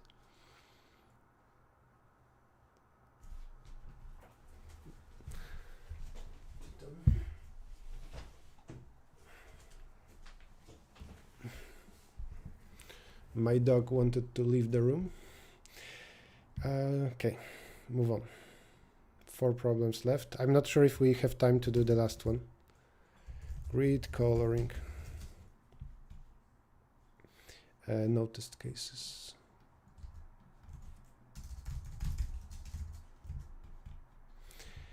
You're given n by m grid, different height than width, where each cell contains one character. Already I can tell you that I hate those names, those variables, because n, m are too similar to each other and you can mistake one for the other.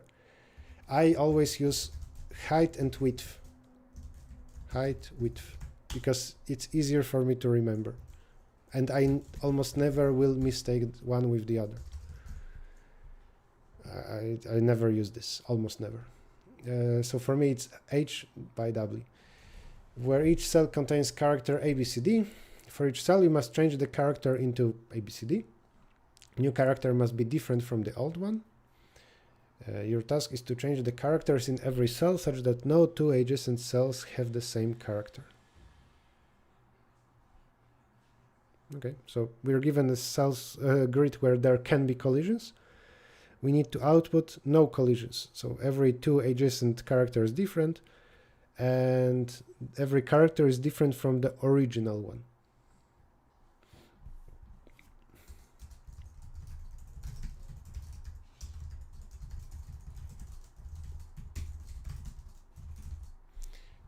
Read the row.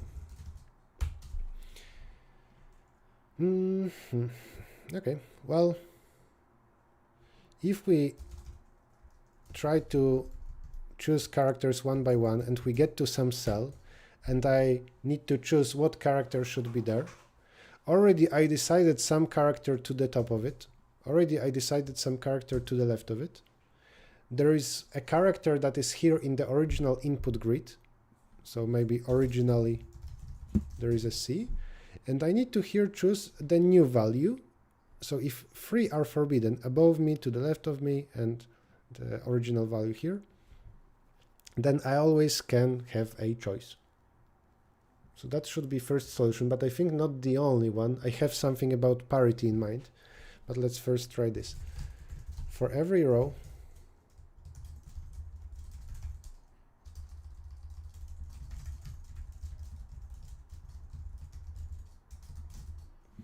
I will make, let's say, a set because it's convenient. It's slow, but convenient.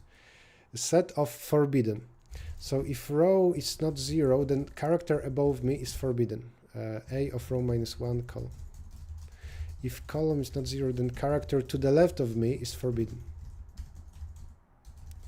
And finally, character at this position is forbidden. The value from the input from this position.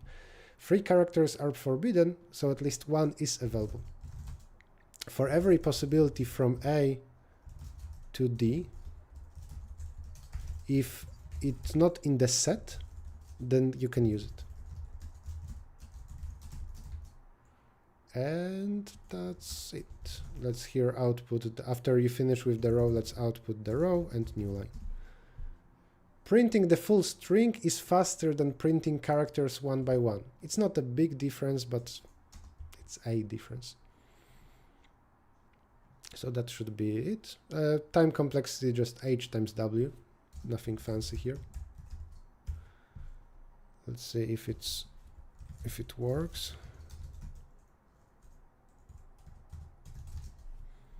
BC. It's not the same as this output, but they said you may print any valid solution.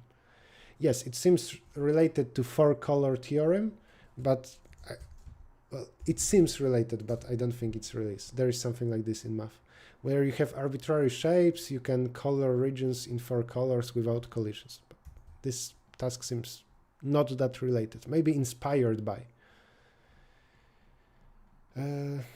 Okay. Let's submit and then talk about a variation of this solution that will not work, and then about another solution.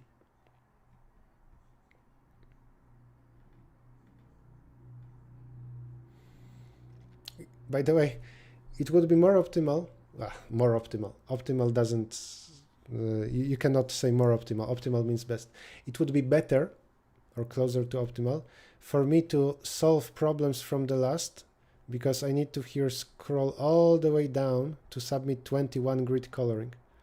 Well, I can also click this. What? Oh, I scrolled. Okay. So I can click this, but there are some other garbage files there.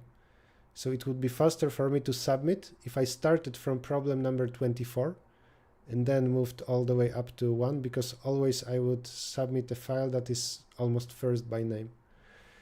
Anyway, accepted. Now, something that would not work is if in this grid, if you filled the cells at random, if we chose actual random order of choosing values of those cells, we could fail, and for big grids we would most likely. Because if you are filling a cell and already you chose cells above, to the left, below, and to the right, then you might have nothing left here. So it was important that we are doing this in regular order, row by row, column by column. So we did things in order, first row, then second, and so on. Thanks to this, always when we got to a cell, we only filled those 2 cells.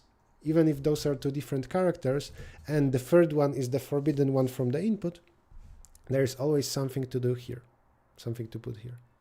But when explaining this solution, I had another idea in my head. I got another idea of using the parity. So if you ever saw a chessboard then you might realize, just show me an image, you might realize that chessboard by default uses two colors, just A and B, and it doesn't have collisions. Two adjacent cells do not match by color. So this, in terms of characters, looks like this: A, B, A, B, A, B, A, B, and then B, A, B, A, B, so on. You can also say that this depends on the parity of row versus column. Say same parity is one color, the other is the other. Or parity of row plus column modulo 2. This also defines the color. But I cannot simply output this if at some position there is a character. Wait, why did I open this? We are solving grid coloring. If in the input at some position there is A, I cannot use A here, but then I can use C. And if B is not available, I'm going to use D. So solution number 2 to this grid coloring, solution number 2 is for this grid. Now I could do things in random order, really. For on the first cell, use A by default, or you can use C if A is not available because it was forbidden in the input. Here use B or use D. Use A or C. Use B or D, and so on. B or D. A or C. I think it's a nice observation. And this parity between cells on a chessboard, it helps sometimes in hard problems, especially problems about flows / matchings, more binary matchings. Matchings in a bipartite graph.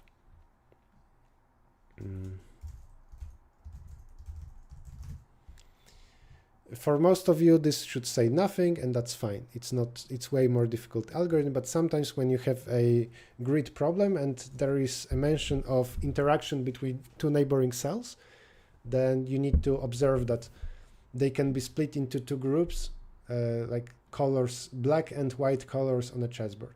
And then always you have next to each other black and white. Same color doesn't touch. I think we can code this new thing.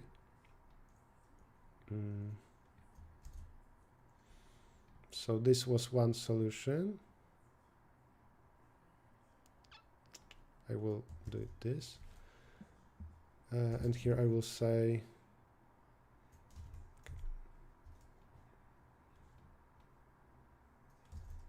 here I will say instead, for every, no, I already iterated column.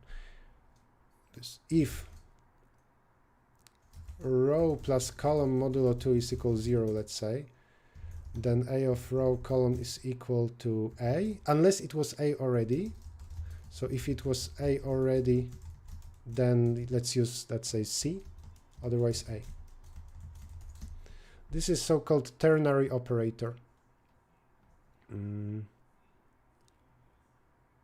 It's instead of if else. I'm just thinking if it's correct. If this was A already, then I'm using C, otherwise use A. Yeah, seems good. Else A of row column equals, if this is already B, then use D, otherwise use B.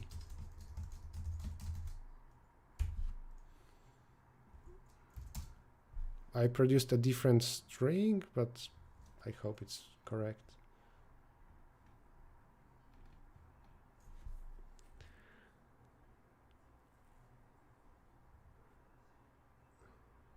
Okay.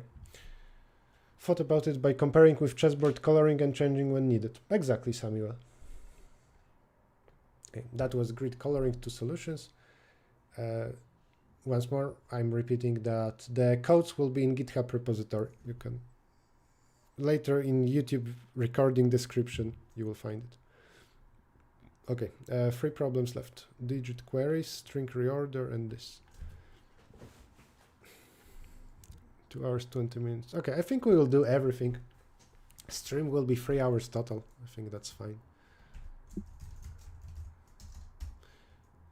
Digit queries CPP. There are test cases basically. So I'm going to copy this piece of code.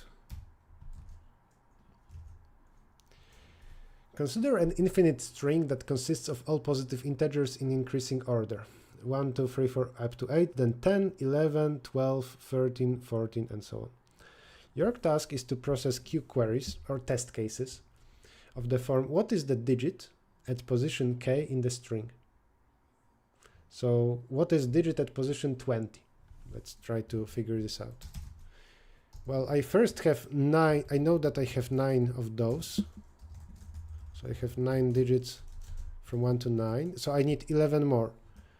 I have 2, another 2, another 2, another 2, another 2. And so this is 10 in total. And then this is 11th after that. So this is answer for k equals 20. What I did to solve this, just to solve my own example, was I realized that there are 9 digits from numbers that are from 1 to 9. Then every number has 2 digits. So after I skip 5 of them, I skip 10 digits total. And from the next number, I take some digit. And that's, I think, how we can solve this. So always first you have 9 times you have numbers with 1 digits. Then some number of times you have digits, you have 2 digits per number. Those are numbers from 10 to 99. In total, I think there's 90 of them. There are 90, so this means 90 numbers with 2 digits each. Then 900 3-digit numbers, that many 4-digit numbers, and so on. We need to use longs because this is up to 10 to 18. Long k, read k, long how many, some kind of count, by default 9. For every length of numbers starting from 1 in infinite loop. So I start from this, and at every step I will at the end multiply count by 10. This is number of numbers of this length. And there are 2 options. If k is greater than len times count, this means that I don't have enough digits. For example, I have 9 digits here, 1, 2, 3, up to 9. If k is 10 or bigger, then I should just skip them. So skip those. I don't care about them, and kth digit will be somewhere later. But I need to subtract how many I'm skipping. If k was 20 and I'm skipping 9 digits, then now I'm looking for 11th digit from following numbers. Else, I need to find the digit here and stop the program. Actually, return. Stop the test case completely. Return from this test case function. Yes, this is related to powers of 10. That being said, in C++, you shouldn't use this function because it uses real values, which means that this is slow and has precision errors. So I never use this unless I really have to. It's better to maintain the 9 and multiply it by 10 multiple times. It will be faster and safer. Else, let's think how so if I know that there is some k and let's say numbers have 2 digits each, then how many I need to skip is, I think, this much. Skip is k divided by length. If every number has that many digits, then this is how many numbers I need to skip. Though if, for example, length is 2 and k is, let's say, 2, then I'm interested in the second digit of the first number. We're talking about 10, 11, 12, and so on, up to 90. If k is 2, I'm interested in this first number. I shouldn't skip it. So actually, this is how many I will skip. If k is divisible by length, I don't want to skip that last number. I'm skipping that many. I can even do this. So that many numbers of this length I skipped, so I update k. And now k tells me which digit I need from the next number out there. Now, what number is that? Well, what number is that?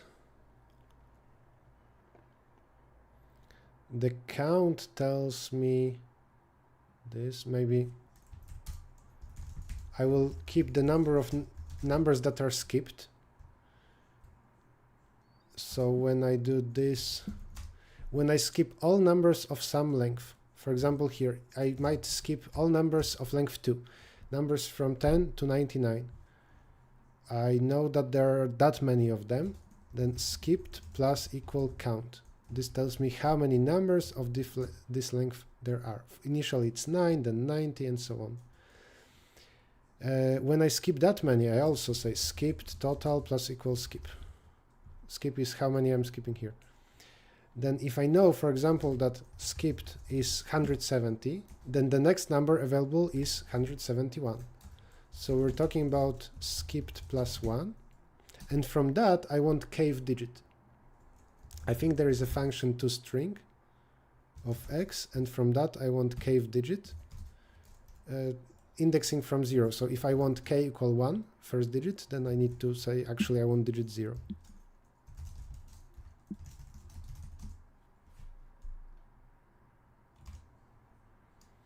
I'm not sure about the correctness, but we'll see.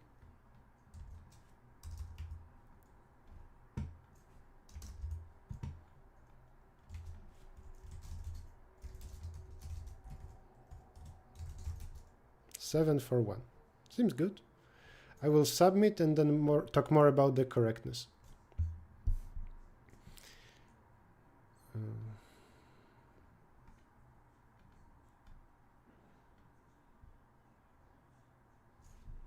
Okay, accepted. So time complexity.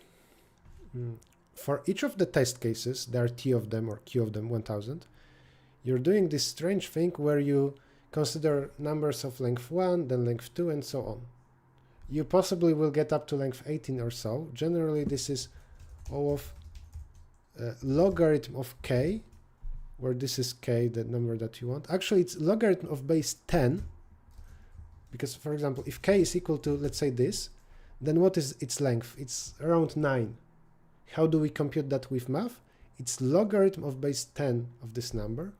That being said, this is just a constant factor, so we can skip that as well. And we can say that length of the number k is log of k, and that will be roughly the number of lengths that we will consider. In total, the time complexity is O of t multiplied by log of k, which is very small, so very fast. So small value, and because of that, the program is fast. Now, let's see an example of what I'm doing using a slightly bigger value of k. Say k equals 5000. Okay, I know that there are 9 numbers here. From 1 to 9, there are 9 numbers. So skipped is 9, and k, I know that there are 9 digits that I'm skipping. So from 5000, I'm going to subtract 9. What remains is this. I'm looking for 4991st digit among 10 and forward. Then I'm skipping numbers from 10 to 99. Number of skipped was already 9, and done. Now I'm skipping 90 more. K, I know that those 90 numbers have 180 digits total. That was length of 2 times count of 90. So k I decrease by that, and I get k equals 4811, I think. I'm looking for 4811th digit among numbers 100 and forward. 100 to this. There are 900 times 3, that's that many digits total. Skipped gets increased skipped counts how many numbers I already skipped in total. Actually, that's easy to compute in other ways, because if I skipped numbers from 1 to 999, then obviously I skipped 999 numbers. So this is trivial, which means, now that I talk about this explanation, that I didn't have to maintain the number skipped. I could compute that in some other way, maybe next to count, or maybe take it from count. It's like a power of 2. Maybe count times 10 minus 1, something like that. Okay, what is k? Now I'm skipping new that many digits, so k, remaining k is 2111, I think. I'm looking for 2111th digit among numbers from 1000 onward. And those numbers, they have several thousand or several tens of thousands digits, so that's enough, that's greater than k. Now which number will get me kth digit? Well, I can divide 211 divided by 4, and what's that? Like, should be 527? Yeah, 527. 527 plus something. So that many numbers I should skip. So skipped is equal to this plus 527, and that's 1526. What about k? Well, after k skips that many numbers, each of length 4, it means we skip 2108, so remaining k is 3, which means I'm looking for the third digit after skipping that many. So in the number 1527, I'm looking for the third digit, which is here, and the answer should be 2. We can actually check that. If k is 5000, that digit is indeed 2. That's just explanation of what the program does. Okay, I'm going to now remove that. And I can say that alternative approach to this problem, I think, involves binary search. You can binary search what will be the number that will contain the kth digit. And inside of binary search, you can compute how many digits in total the smaller numbers have. And then, yeah, that's a slower, yeah, I think that will be log squared. But that's a more straightforward approach, so no need for us to discuss binary search today. Okay, second last problem, string reorder.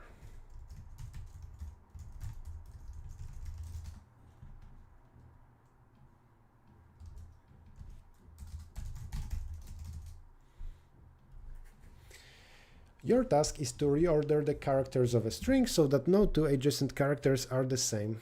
What is the lexicographically minimal such string? This means that it would be first in dictionary. If you have a choice between dog and cog, then cog is first in dictionary, so lexicographically smaller because it starts from smaller character. Even if it followed with a lot of z's, still this is lexicographically smaller. So lexicographically smaller or minimal, it means prioritize minimizing first character, then second character, and so on. And that's a general recipe to solving problems like this one. This boils down to, we need to reorder this string, so permute the characters, so that first priority is the first character should be smallest possible. String s, read s. So I will usually want a at the beginning. If there is a in the input, then I should put it there. Which means that almost a correct solution, but not exactly correct, is similar to one from few problems ago, and I will code this incorrect solution. Count the frequency array, so for every character A to Z, count how many times it appears. For every character in S, frequency of this character casted to a number from 0 to 25, plus plus. 26 is the size of the alphabet from A to Z. Then when constructing the answer, while answer length smaller than n, so while you still have stuff to do, always for every possibility from 1 to 26, if you have some characters left of this type, and the last character in the answer is not the same as this thing, then you can use this answer plus equal this thing, decrease the frequency and break.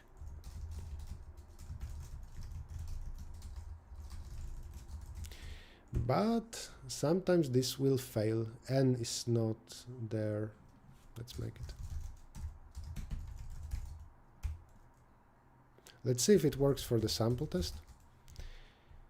Out of bounds, something is wrong. Uppercase characters, sorry, not lowercase. Uppercase, uppercase.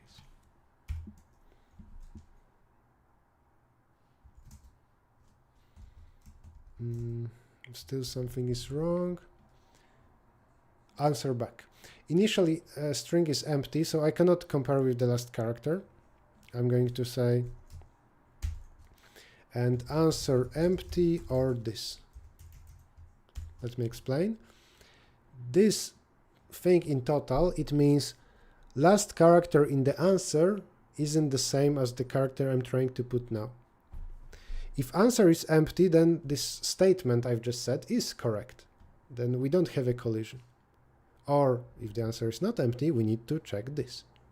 Hence, such a condition.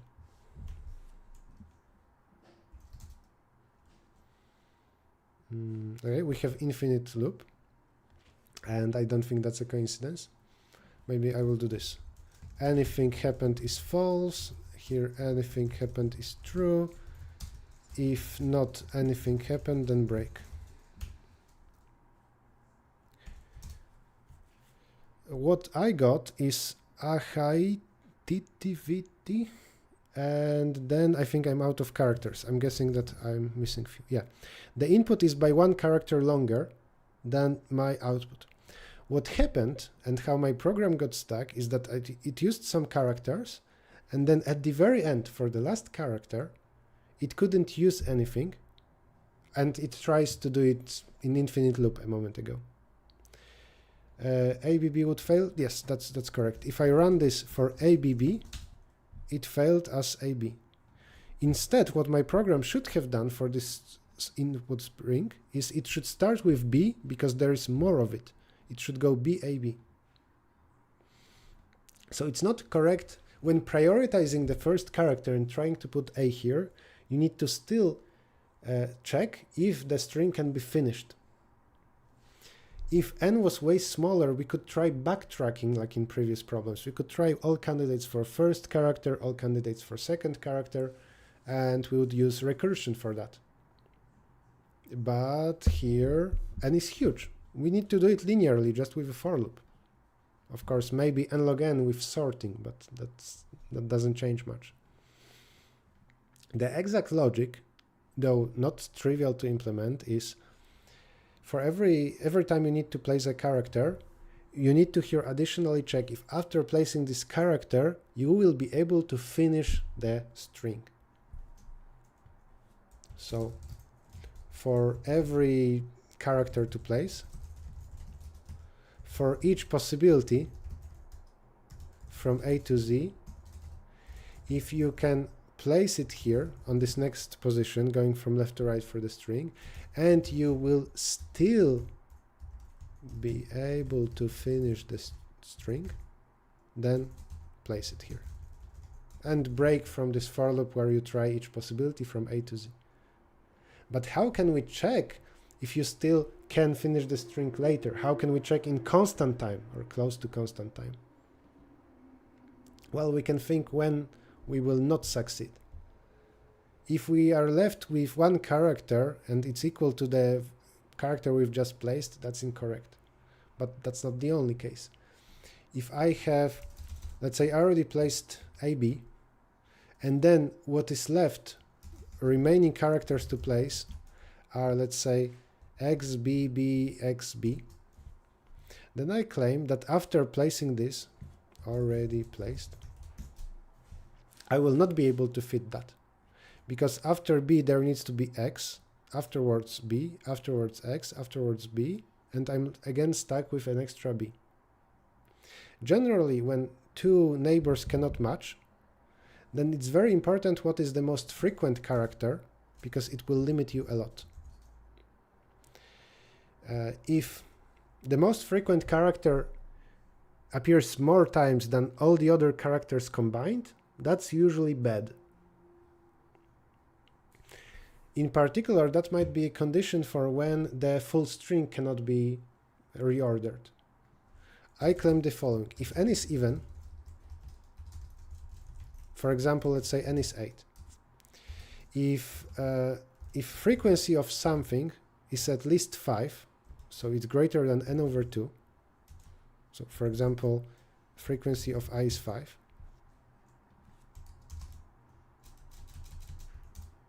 oops, then no solution. Among 8 positions, you cannot choose 5 of them, so they wouldn't touch. If frequency of every character is up to 4, which is half of n, then there is a solution. If n is odd, if frequency of I, let's again talk about example. If n is 7, then frequency of I equals to 4 is okay. Because if you put at every second position, like A, B, A, C, A, D, A, among 7 characters, you can choose 4 positions if you start with the first one. So that's fine. Then this is okay. If frequency of I is greater than n over 2 plus 1, then, so for example, frequency of I is is 5 for n equal to 7, then no solution.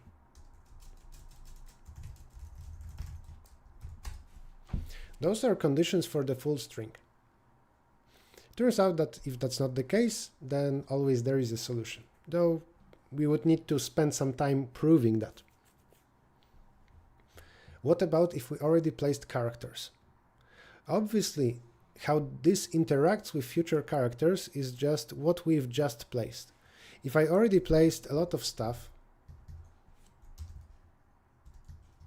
then of course the frequency of what we placed matters, but other than that, only the last character matters. It blocks me for using this character just afterwards. So for character B, I know that the most occurrences I can handle in the future is that I will place it here, here, and there. For any other character, like let's say X, I can place it here, here, here, and so on. And this is a nice way of looking at it. For every character, I will think how many, at most, what's the biggest frequency I can handle of this character in the future.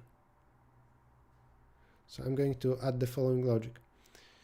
For every character, if this and no collision, then here, before I add it, I'm going to do this. I will, well, temporarily add it. Let's say I do this. And now I wonder if I can I still finish? I know that this is the character I just used. I know frequencies of remaining characters, all the 26 letters of the alphabet. For each of them, can I handle it? Remaining suffix length, let's also do this. Remaining suffix length is n minus answer length. This is how much characters I still need to place. And now, can finish. For each character from A to Z, I wonder if I can, if I have enough spots left for this character. So if it has some frequency of J, how many times I can use it, it depends on whether this is equal to the character I just placed. Like explained here, if I've just placed B, then B's can only start from here, not from the first place. So normally, if I not J, then the most I can place something is suffix plus 1 over 2. This is half of the string rounded up, because when string is odd, the number of available positions is half rounded up. For example, n is 7, I can do 4 times something.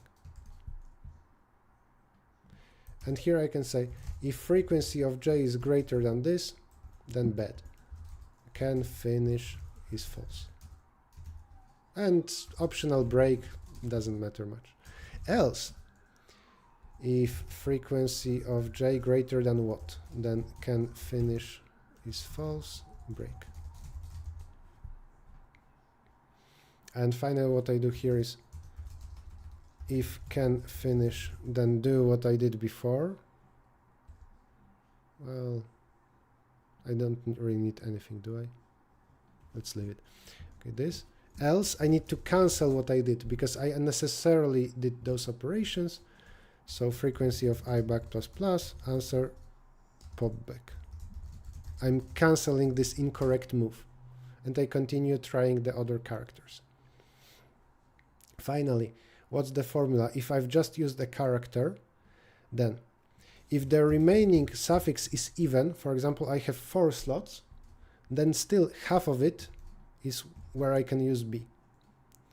If I have 5 slots remaining and I've just used B, I can use B here and there, which is half of this length without rounding up. So suffix over 2. This was the difference. This is half rounded up. If you can immediately use this character, because it doesn't collide with the character we just placed. And I think this is it.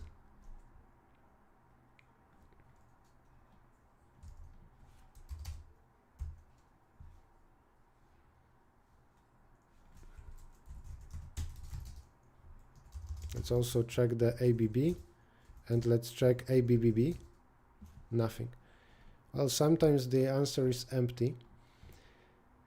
Let's see. I wonder if we can do this. It seems a little bit dangerous. If answer empty, output -1. I'm not sure if I properly handle the very first character. But maybe. For every character, I try to place it and I see if there are no contradictions forward. Seems good. Okay. I will submit. And the time complexity, by the way, is O of n times 26 characters I try. For each of them, I try remaining 26 characters. This actually might get me time limit exceeded, because it was around 1 billion operations. If so, I will optimize. Accepted. Maybe there is amortized time complexity. I will say, or maybe better amortized. But roughly we have n times 26 times 26.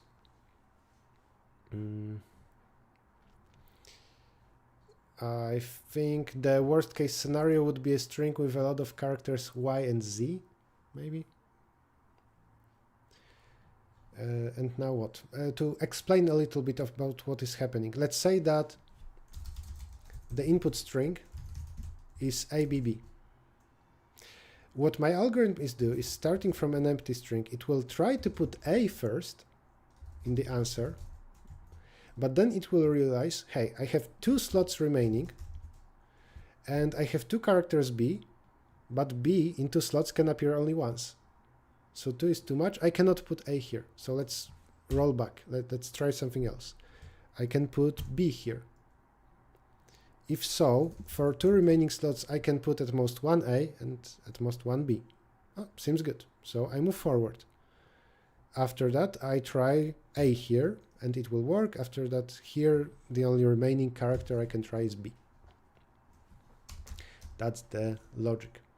Now, regarding the speedup, because I don't want to leave this code as 26 squared, I want to speed up this for loop. Generally, when your program is too slow, your first candidate for a speed up should be the most inner for loop, the last for loop.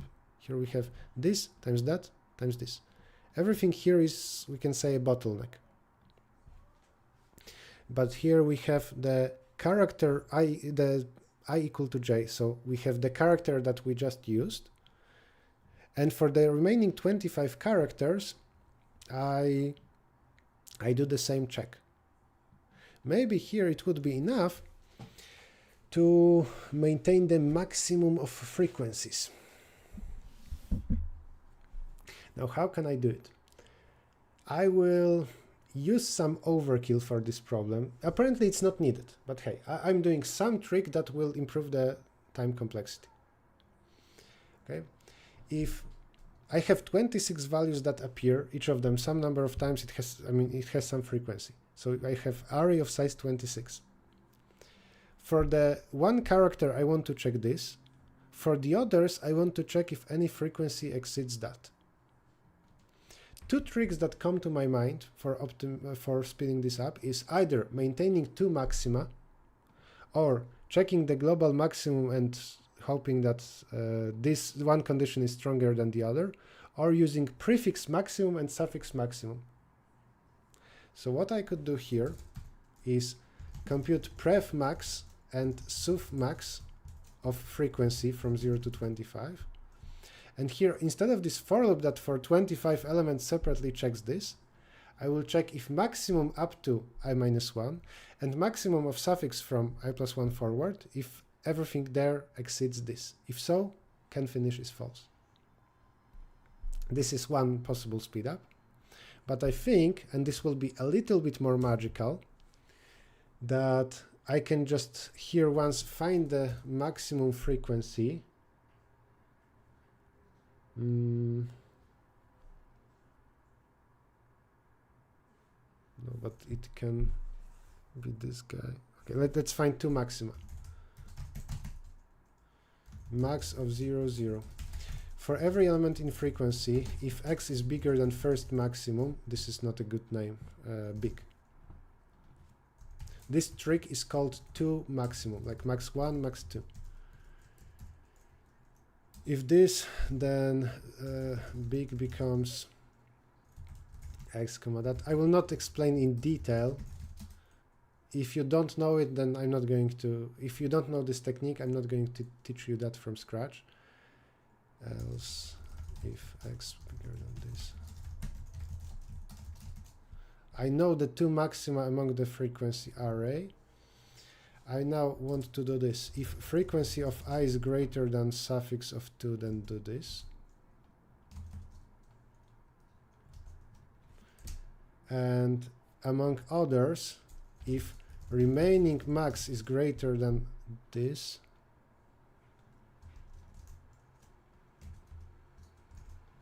then do that. And what is remaining maximum?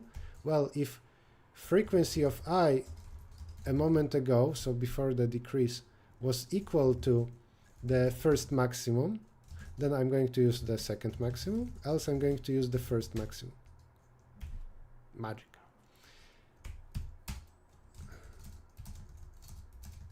Well, we messed up. I made a mistake.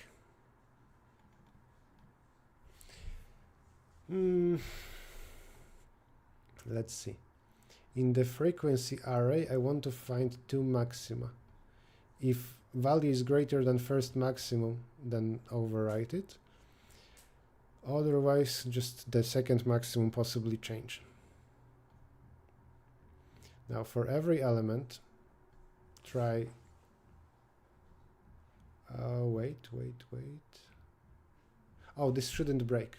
This shouldn't break, because break is incorrect. It breaks from this for loop. Earlier it broke from some inner for loop. A, AB, ABB, ABBB. Seems good. Seems good.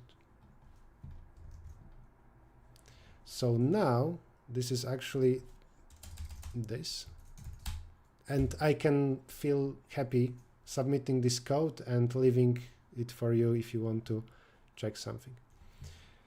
A moment ago, I don't know if the time complexity was 26 or 26 squared. We got worse runtime, but small difference, so whatever. And the time complexity is most important thing in competitive programming. Maybe there are strong tests that will break my previous solution and will actually cause it to do around 1 billion operations. Maybe not. Okay, string reorder done. And time for the last task. We're 3 hours into the stream. Okay.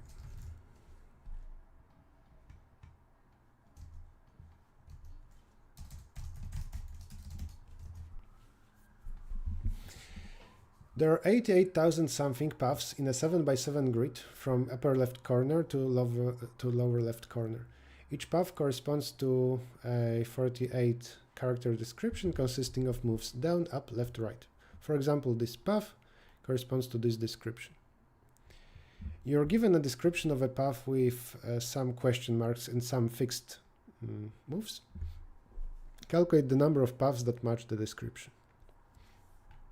This is similar to the Queens problem, where some cells were forbidden, some were not.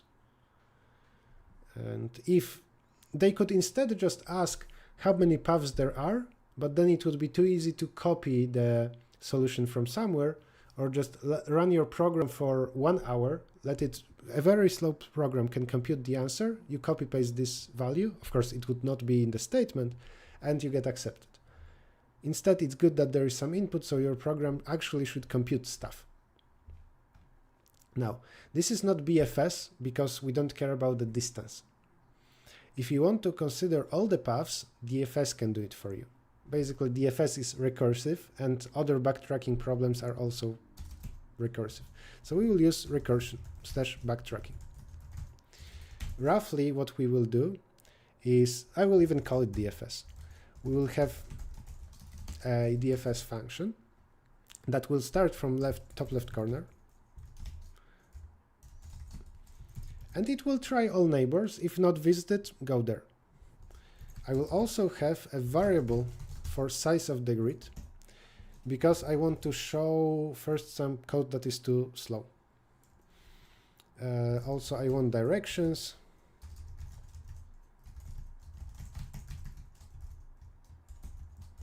-1, 0, just like in the problem about chess knight moves.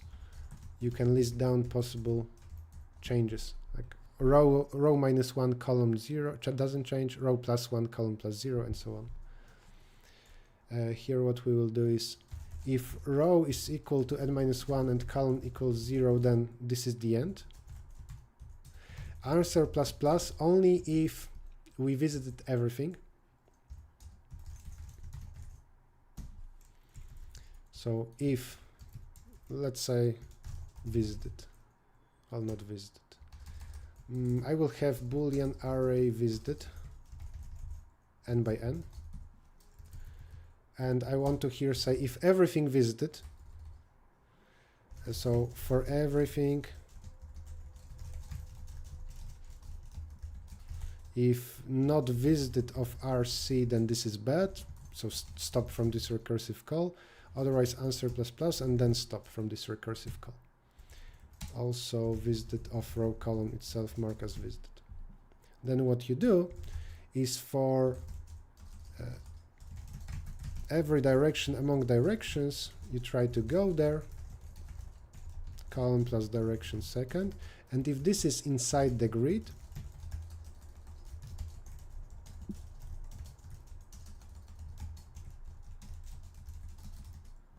then and not visited,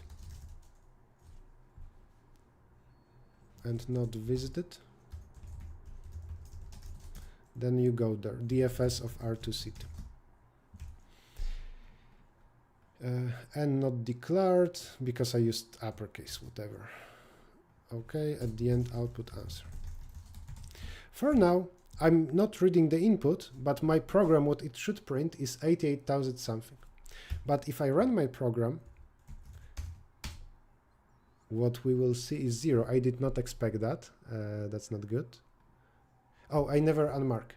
I mark as visited, and before I stop, I should unmark visited of row column is false, and also here just before returning, visited is false. Otherwise, this you would once consider a path through some cell, and no other path would be allowed to go there.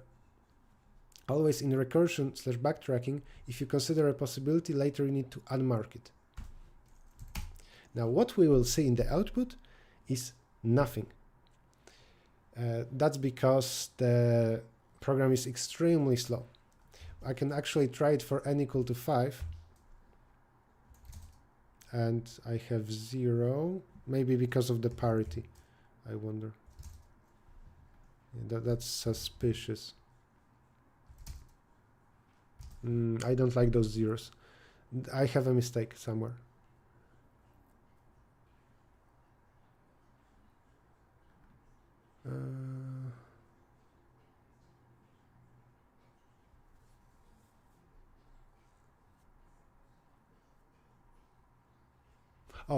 One more return. Okay, this is very ugly.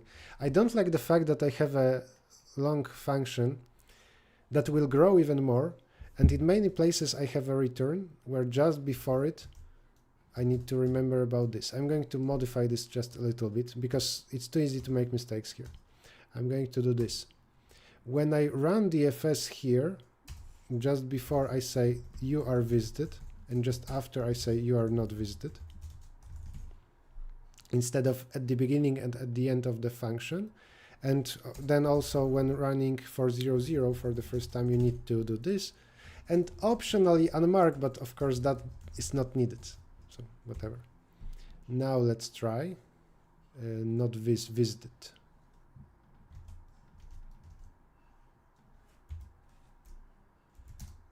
Okay, for 6 by 6 I got 1700 something, but for 7 by 7 I'm guessing that it will be very slow. I don't know if it will work in 1 minute or in 1 day, but it is very, very slow. It's hard to, compute. Okay. Now we can, if you want to have some idea about the speed of this, then this is why I chose smaller n. I mean, I chose a variable n, so I could modify this grid size, but also I can tell my program to print the current grid and maybe get some information from it, though I'm not sure if we will see something useful. I can here do for everything. It's done. 88,000. I should have run the time command. It was 1 minute. Then I will not print stuff. I'll stick it.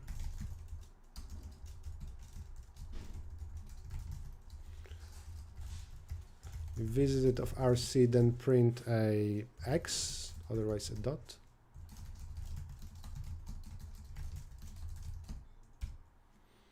Now, if I run this, 23, 24.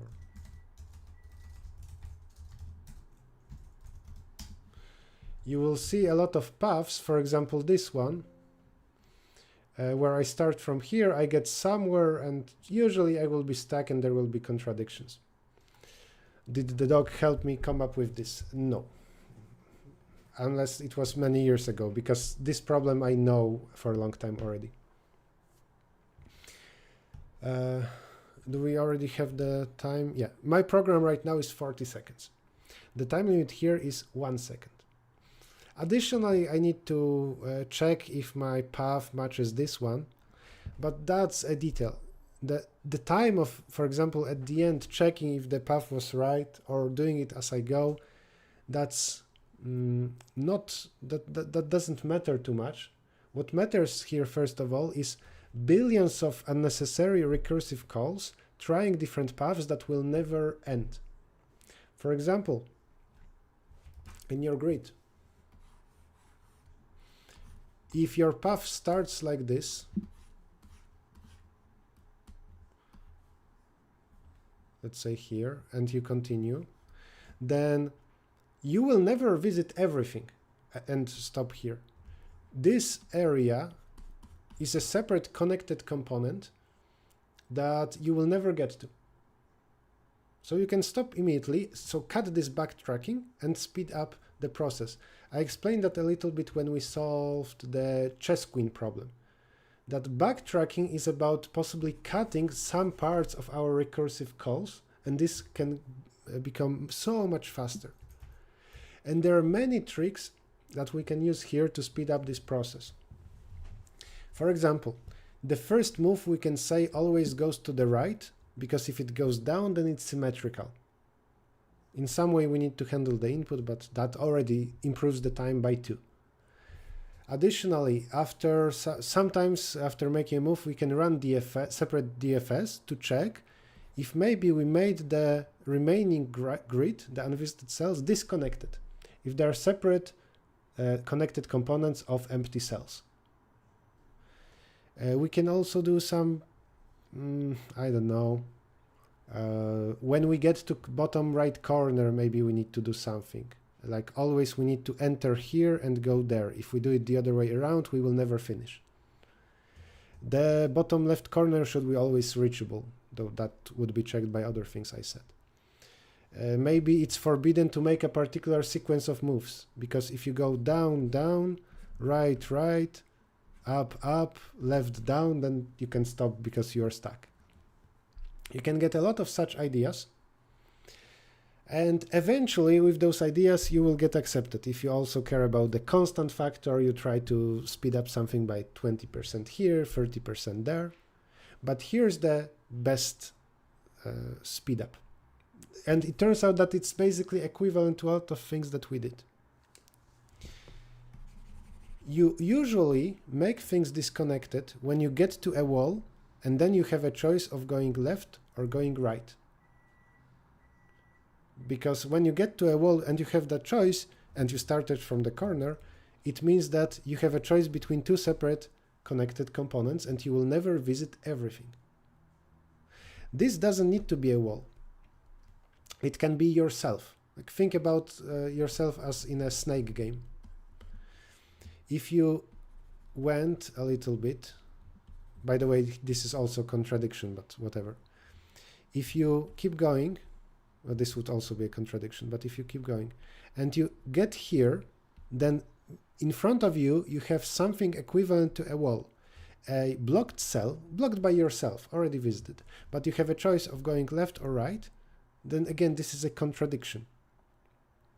Not contradiction, but you will not finish from here. You will not be able to visit everything, because this is some hole inside, and this is some other connected component. You cannot visit both.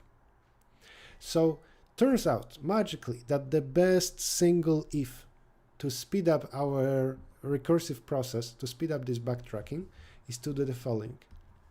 When you are somewhere, when you came from one cell, or maybe you came from somewhere to the next cell, the cell to the right is empty, the cell to the left is empty, and cell in front of you is blocked, so also this is blocked, and you are here, this is you right now, then whenever you see this pattern, you can stop, because you will never finish. You will never finish, get to any cell and visit everything. Of course, the same happens if you are here, this is blocked, this is blocked, this is empty. It's such a simple check, and it's very hard to come up with, but turns out that it will take care of almost everything else you come up with. So I'm going to speed this up like times 1000 by doing the following. Can be anywhere, let's say here. If I need to know if the cell above me is empty. I'm going to make a function. Is empty. It's empty only if it's inside the grid.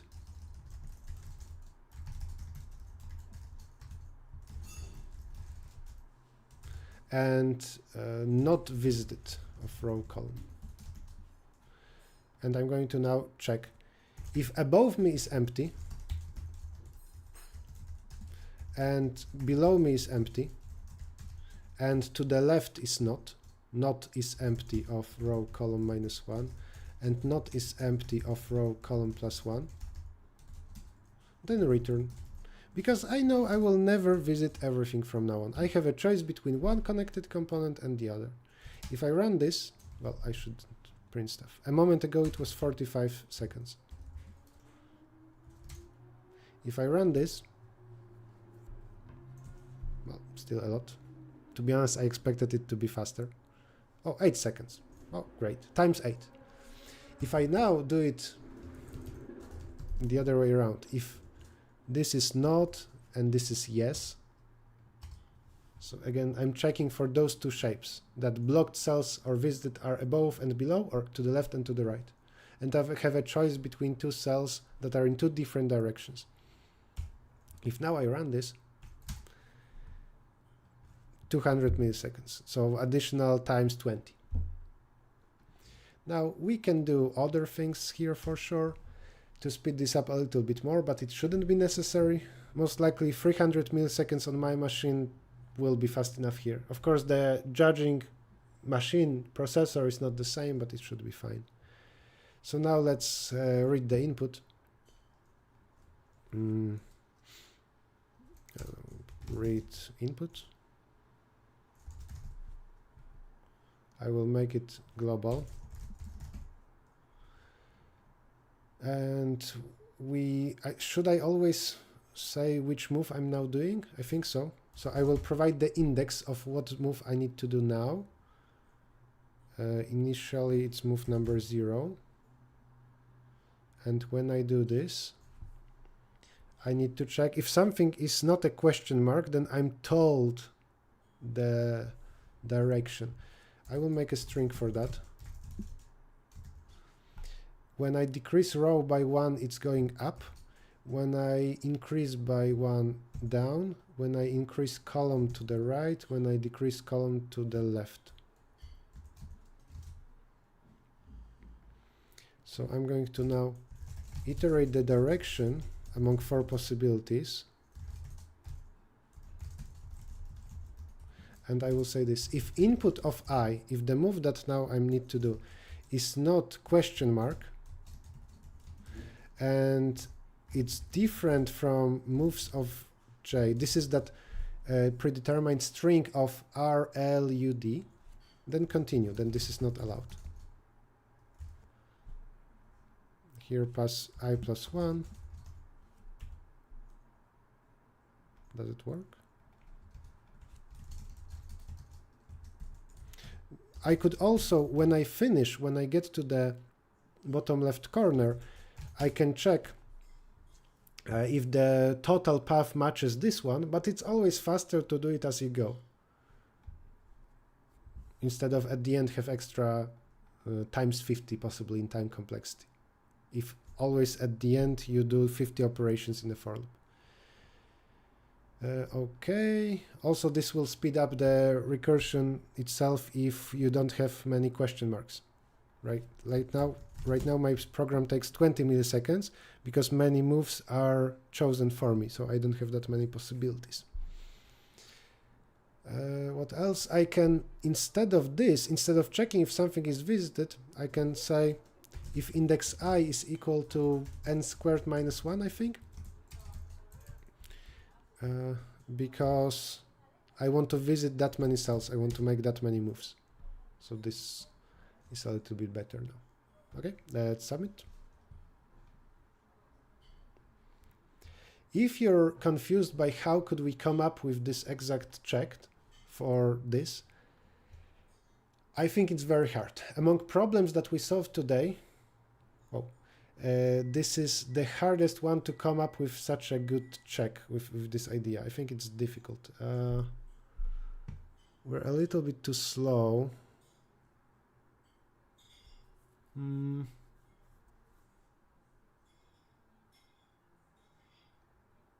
Really? That's bad because possibly it will take me a lot of time to optimize. Why is it too slow? I know how to speed up ×2, but it will be a lot of work to say that always the first move is to the right, and then at the end always like mirror the path and see if it matches the input.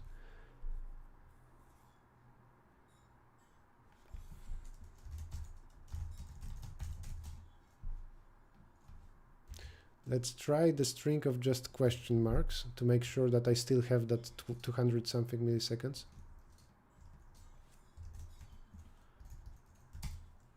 Yeah, it's 300 milliseconds, but maybe the CSES computer is way slower.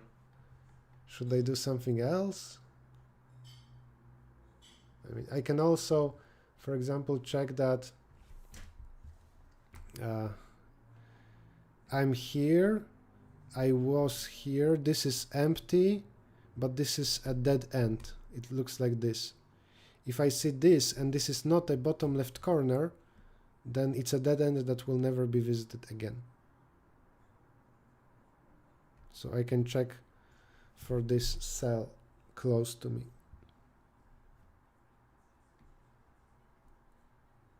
Should I do that? Okay, maybe. So if I'm here, I will check for nearby empty cells for situations like that. And if I see this, so if an empty cell has at most one empty neighbor and it's not the bottom left corner where it is allowed, then this is bad. But I thought that we don't need to check this. So this is check for cross pattern, blocked or maybe empty cell above and below, or left and right from you. And one more, check for dead ends nearby. An empty cell that has only one empty neighbor, and because of that it will never be visited unless it's the end of the path. Let's first maybe do it, oh, okay, maybe this. I see that I'm doing this multiple times, so I will make a helper operation or function is inside, where it will check this.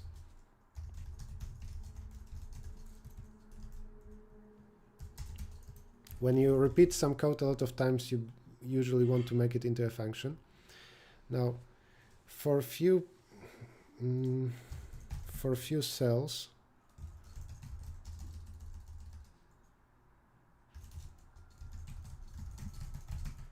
for example, row -1, column -1, and few others, but for now, let's say only this guy. This is cell to the left and up from me.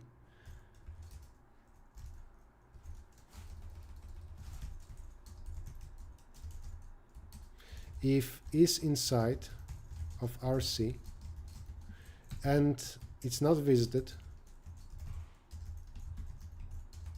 and it's not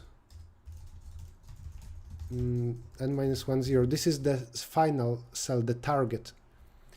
If this, then it cannot have just one empty neighbor. It needs to have at least two, so it would still be part of a path. I need to count empty neighbors. For that, for every direction among the directions,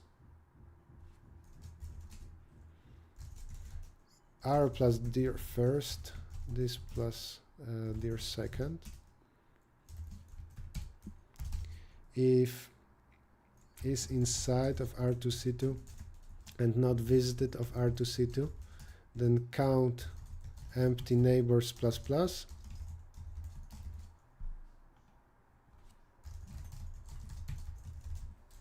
And if count empty neighbors is smaller or equal 1, then stop from this recursive call because this is a bad situation. Is that better? No, that's slower. We're doing unnecessary checks.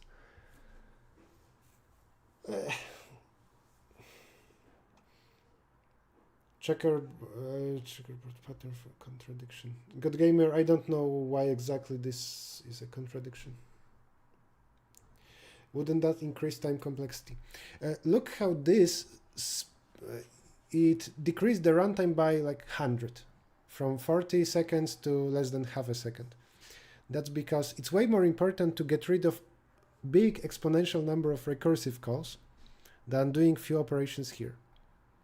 Here, apparently, it didn't help too much, and doing so many operations is not worth it. Will not making a copy of dir help? Yes, it will, but I'm going to also optimize a constant here maybe, so we have this. I can maybe do this, it will be a little bit faster.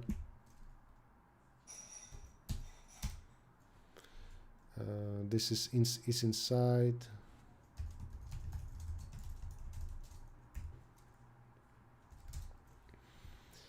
What else I can optimize?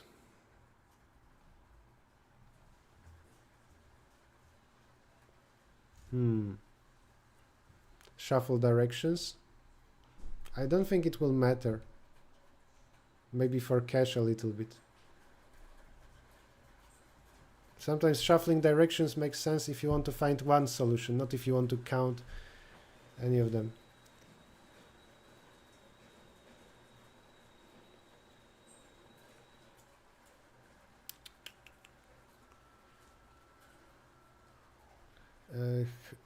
Taking dir by reference is a speed up, because then computer doesn't need to make a big copy in memory. It's not that those two elements need to be copied to someplace else.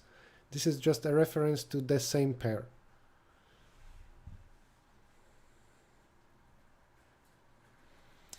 I can optimize this a little bit by pre-computing neighbors for every cell and knowing what are cells that are inside.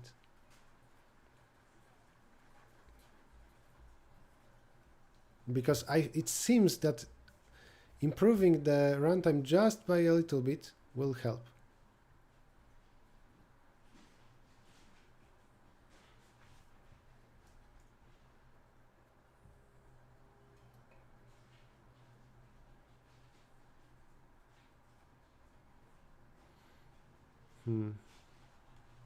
Yes, it's time limit exceeded. Small optimization, don't change the direction if current direction is odd times currently. Sure. Yeah, it would be a little bit. Instead of 4 directions, you can check 3, because you don't need to check the direction from where you came. Assuming some direction here. So like if you use this, then you shouldn't use that, but then you would need to pass the direction. I think we can now, maybe I recall that this was even a little bit stranger of a check. Isn't it that if you are here and you look at the empty cells nearby, I think they cannot create multiple connected components, something like that. If I am here and I look at my 8 neighbors, I'm here. If this is empty, this is empty, this is empty, this is empty, and this is empty, then I think this is a bad situation, because still you have a choice between those 3.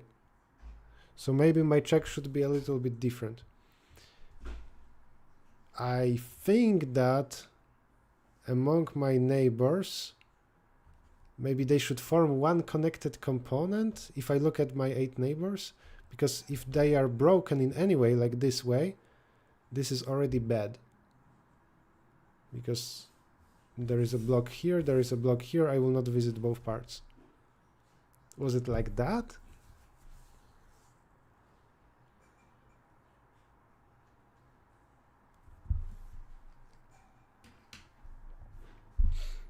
I think that what I told you is a trick that is slightly not enough, and we could spend more work doing other things, checks, optimizations, but I think instead this is stronger.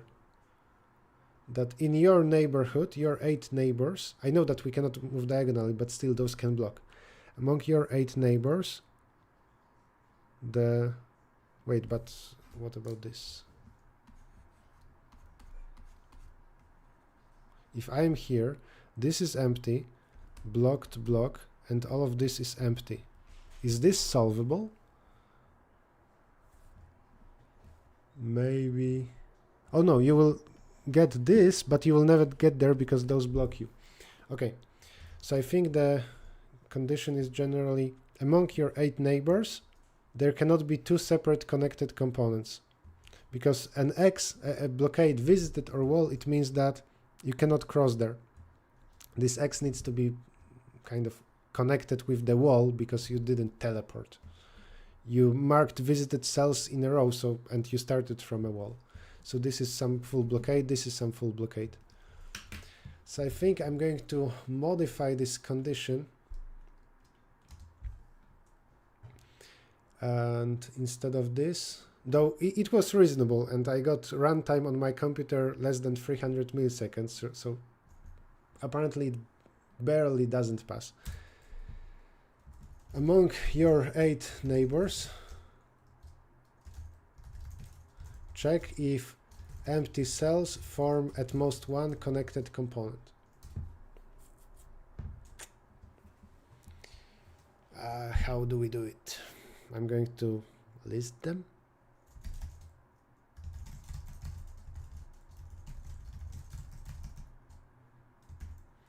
-1, -1, -1, 0, -1 plus 1, 0, 1, 1, 1, 1, 0. Like it's clockwise or counterclockwise list of all neighbors of mine, 8 directions. For everything. This is that cell.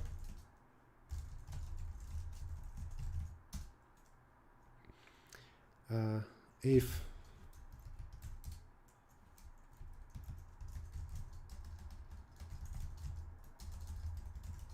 I will make an array of 8 values of whether it's empty or not, 8 pushback, a boolean value of whether it's inside and empty.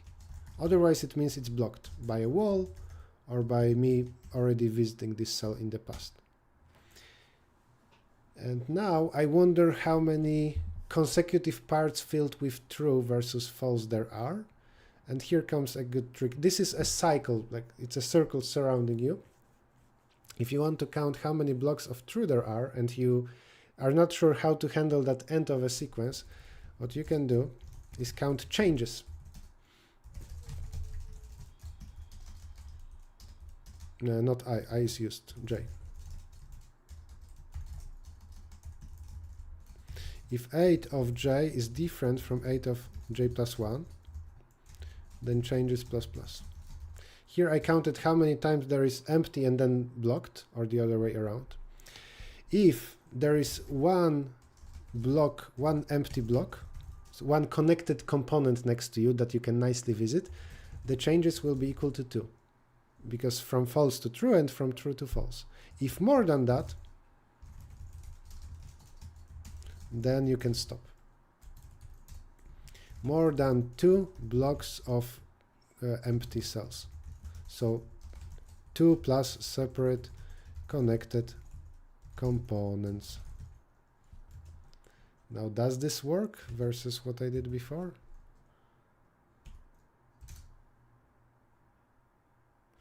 It's slower.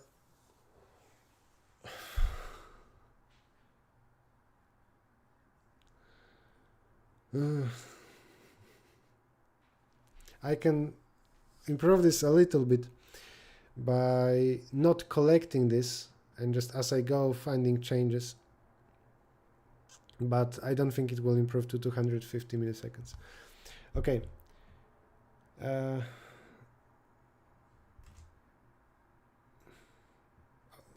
times optimization could be count the patterns matching or mismatching depending on which is a smaller count.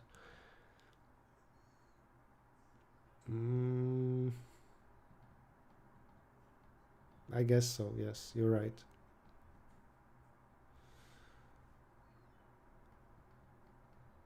Okay. Good Gamer, I understand what you said about this, but I don't know why it works. So you're saying if this is empty, this is empty, this is blocked, then there is no solution. And does it matter where we are? Okay, so it's just that if I go here, then this is blocked. If this is blocked, then that. Okay. I see. So, and I check that in my neighborhood, I'm guessing. So if I am here, if this is empty, and this is blocked, then I stop because I go there or I go there. Okay, I'm going to do that. So maybe remove this.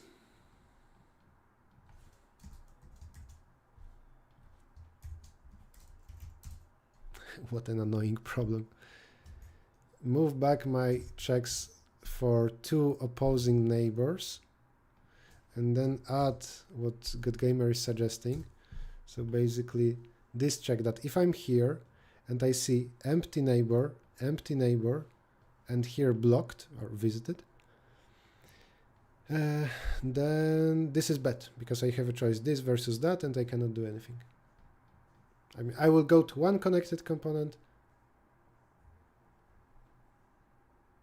and I will not reach the other. Wait, but if I go like that, what's wrong with that? I think it needs to be this pattern, but that is not next to me. So I'm leaving this behind. So if I'm, let's say, here, I can check if this is next to me.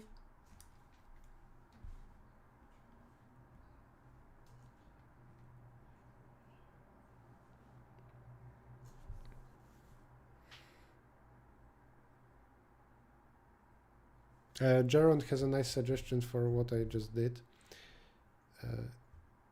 In this, I can have array of size 8, but I just don't believe. I don't believe that it will help much. Here's array instead of vector. Well, it did improve ×2. Should I still do my checks? Maybe they are obsolete now. A little bit faster. Now, I can make this into a global constant thing.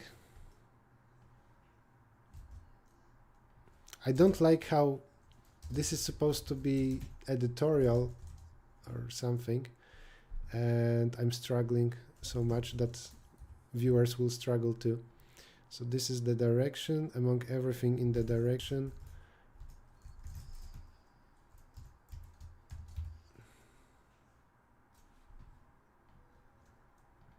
This is, let's call this 8 dirs.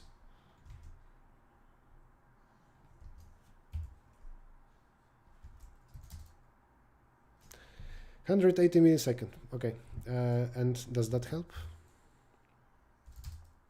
A little bit.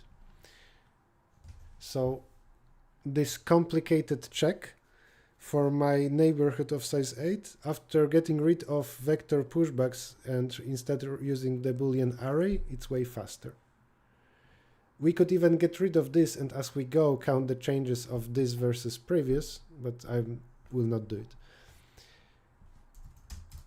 So now let's submit. And I will here open the analysis to show you what was the actual intended trick. Okay, so barely. Okay, in analysis, it's way simpler.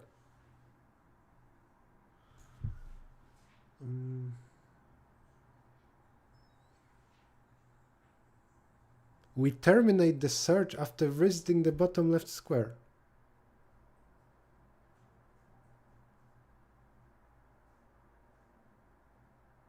So this is my trick. Okay.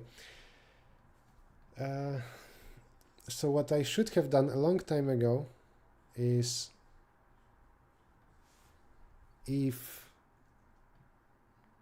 maybe even here, if row is equal n-1 and column is equal 0 and I is not the last, then stop, because you've just visited the bottom left corner and you have not stopped. Well, here from 200 milliseconds we improved to 180, but I think that now everything here should be unnecessary.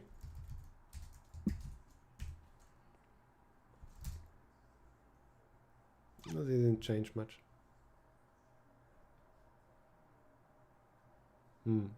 Strange. Okay, I'm rolling this back. So this is, let's say, my final code. Now, before I finish the stream, I want to understand what GodGamer suggested about the about this checkerboard pattern, and maybe other people try to explain too. Can I pop out the chat? So we solve this. I will also submit this final code of mine.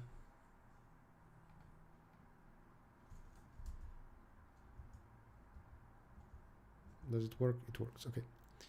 So for here, for this task, we have this. Okay, from where should I read?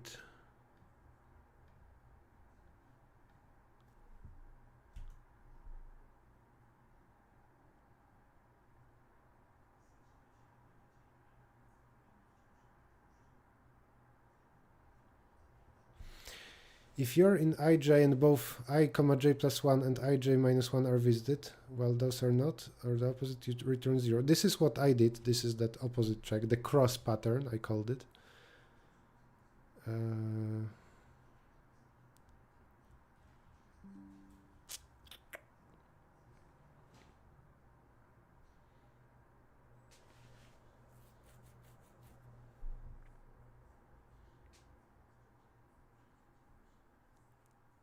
So to analyze what that suggestion was, if we are somewhere in a completely different place, we have empty, empty, blocked, blocked,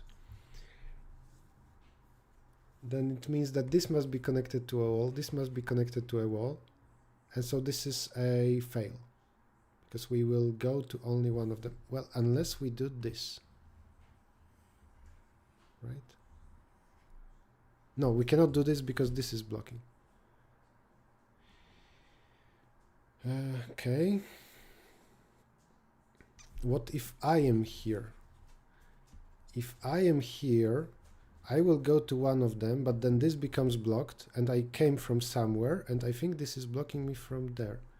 So should we, is it correct to check, for example, above me empty, to the left of me empty, and this is blocked? I think so. Let's check that at least in one direction for now.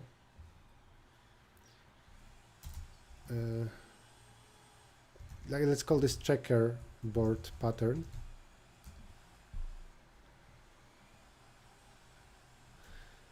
If above me is empty and inside, so maybe row at least one, column at least one. Above me empty, to the left of me empty, and not is empty of row minus 1, column minus 1, then return.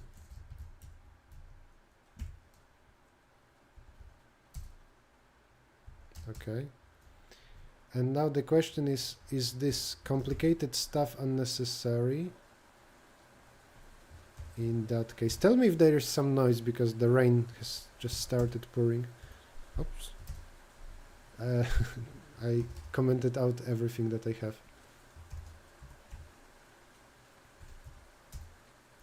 176. Okay, this is a good enough speed up.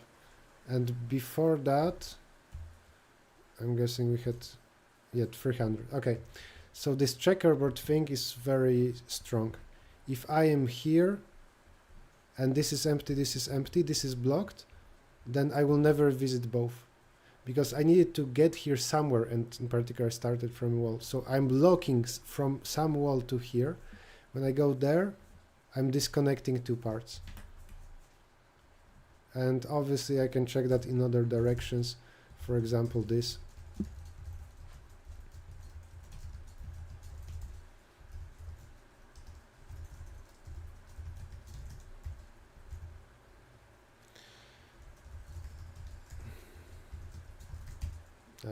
row -1 column +1. Then it should be even faster. N. Yep, it's a little bit faster. Okay, and so to do, well, I will finish. I don't want to have unfinished code. I wonder now, is this necessary? Or maybe the parity thing? Well, right now it is necessary. Okay. So this, it would be nice to make a for loop out of it, but it will take me half a minute to finish this way. Row smaller equal n -2, and this to avoid out of bounds errors. Row +1, row +1, row +1, row +1. 150 milliseconds. And is this still necessary? Yes, it is. And what's the difference from checking that? From checking if we already visited the bottom left corner for this test. 130 versus 140, so same speed really.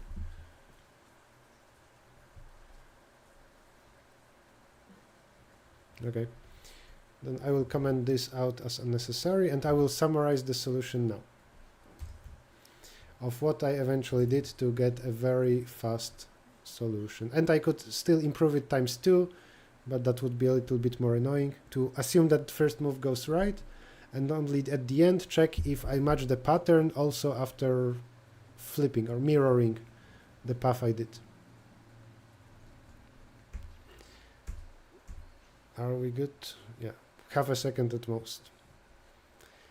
Not statistics queue. People usually get accepted barely below 1 second. I'm not seeing submissions in like time 0.01 or anything like that. I could cut it in half now. Right, so solution summary for grid path description. Grid path description, solution summary.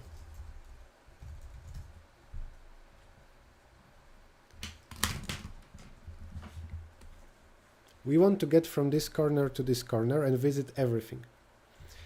The idea is that I run backtracking/recursion to try everything, all possibilities. And in particular, if I see a situation where I get to a wall or a visited cell here, and I have a choice between going left or right, then I will not visit anything anymore because there are two separate connected components. So whenever I see a situation that I'm in a cell, above me there is blocked/visited, below me blocked/visited, to the left empty, to the right empty, then I stop from this recursive call. Stop, not store, stop. Same thing obviously if blocked are there, then I stop. Additionally, and it cuts the speed even more by 2, but already this was almost enough. If I see a situation that I'm somewhere and to the right of me there is empty, above me empty, and this is blocked, turns out that also you can stop. So I will say if I'm here and this is empty, empty, blocked, then also stop, and symmetrical situations for rotations. Why is that? Because you for sure came to here from somewhere, like from here in some complicated way you get here. This is also blocked, so in some way you needed to, well, visit that, let's say this. And this makes two separate components, this one and this one. The exact analysis of this is about planarity of the graph. We are talking about planar graphs, where you cannot teleport suddenly. So this, and you have 4 rotations of that. For example, you are here, and then this is empty, this is blocked, then also you stop, and so on. Turns out after those speedups, you're fast enough. I will also show you my old code from 2021. Apparently it's just this.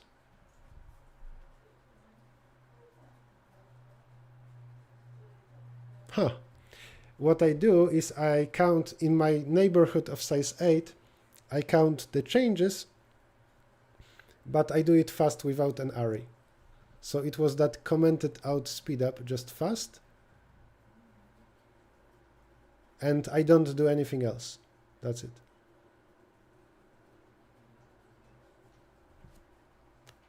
Okay, so either you do what I've just summarized, or we do this commented out part that I talked about 15 minutes ago. Statistics, the fastest code is 0, 0, but, oh, I see.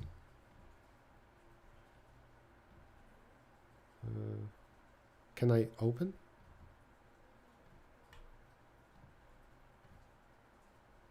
How can I see somebody's code? Okay, but 0, 0 is possible. Well, there is one more solution that I can think of. It's allowed. That's one more hacky solution. Locally on your machine, find all 80,000 paths. Actually, you can compress them. For example, you can only find 40,000, those that start from going right. Compress them into your code. Submit code without any recursion. Okay. Usually there is limit of 100 kilobytes for the size of your code, so 100,000 characters. 40,000 paths cannot easily fit, but I think with some stuff, with some compression, we could achieve that. In particular, 4 characters, 4 to the power 3 is 64. So easily 4 consecutive moves I could pack into 1 character. So path of length 48 I could pack into 15 characters. So just 40,000 paths times 15 characters without anything extra, that would give me 600 kilobytes. And I'm sure we can optimize that. Maybe it's a nice thing to do for me one of the streams. We'll see. If so, if I ever do this, I will put a link in the comment, let's say, below this YouTube recording. Okay, we're done. So what we did now is we solved everything from current introductory problems in CSES. Just a moment ago, we spent a lot of time, more than 1 hour, on grid path description. What can you do? That happens. Hard problem. On my GitHub repository, which is this thing, I will put all the 24 codes. Somewhere here you will see CSES and introductory. Link is also in the description if you're watching this later. In the next weekends, I'm going to do some other CSES problems, like maybe DP and geometry, but also other topic streams. For example, maybe I will cover USyCode guide topics. On weekdays, I will sometimes do streams where I just solve random problems from Codeforces or AdCoder. I'm not sure if I want to do sorting and searching. I will think about it. When I do streams, I, for example, announce them on Codeforces, so you can refresh Codeforces sometimes if you want to not miss the streams. Other than that, check out my blogs on Codeforces for my recent announcements about camps, classes, stuff like that.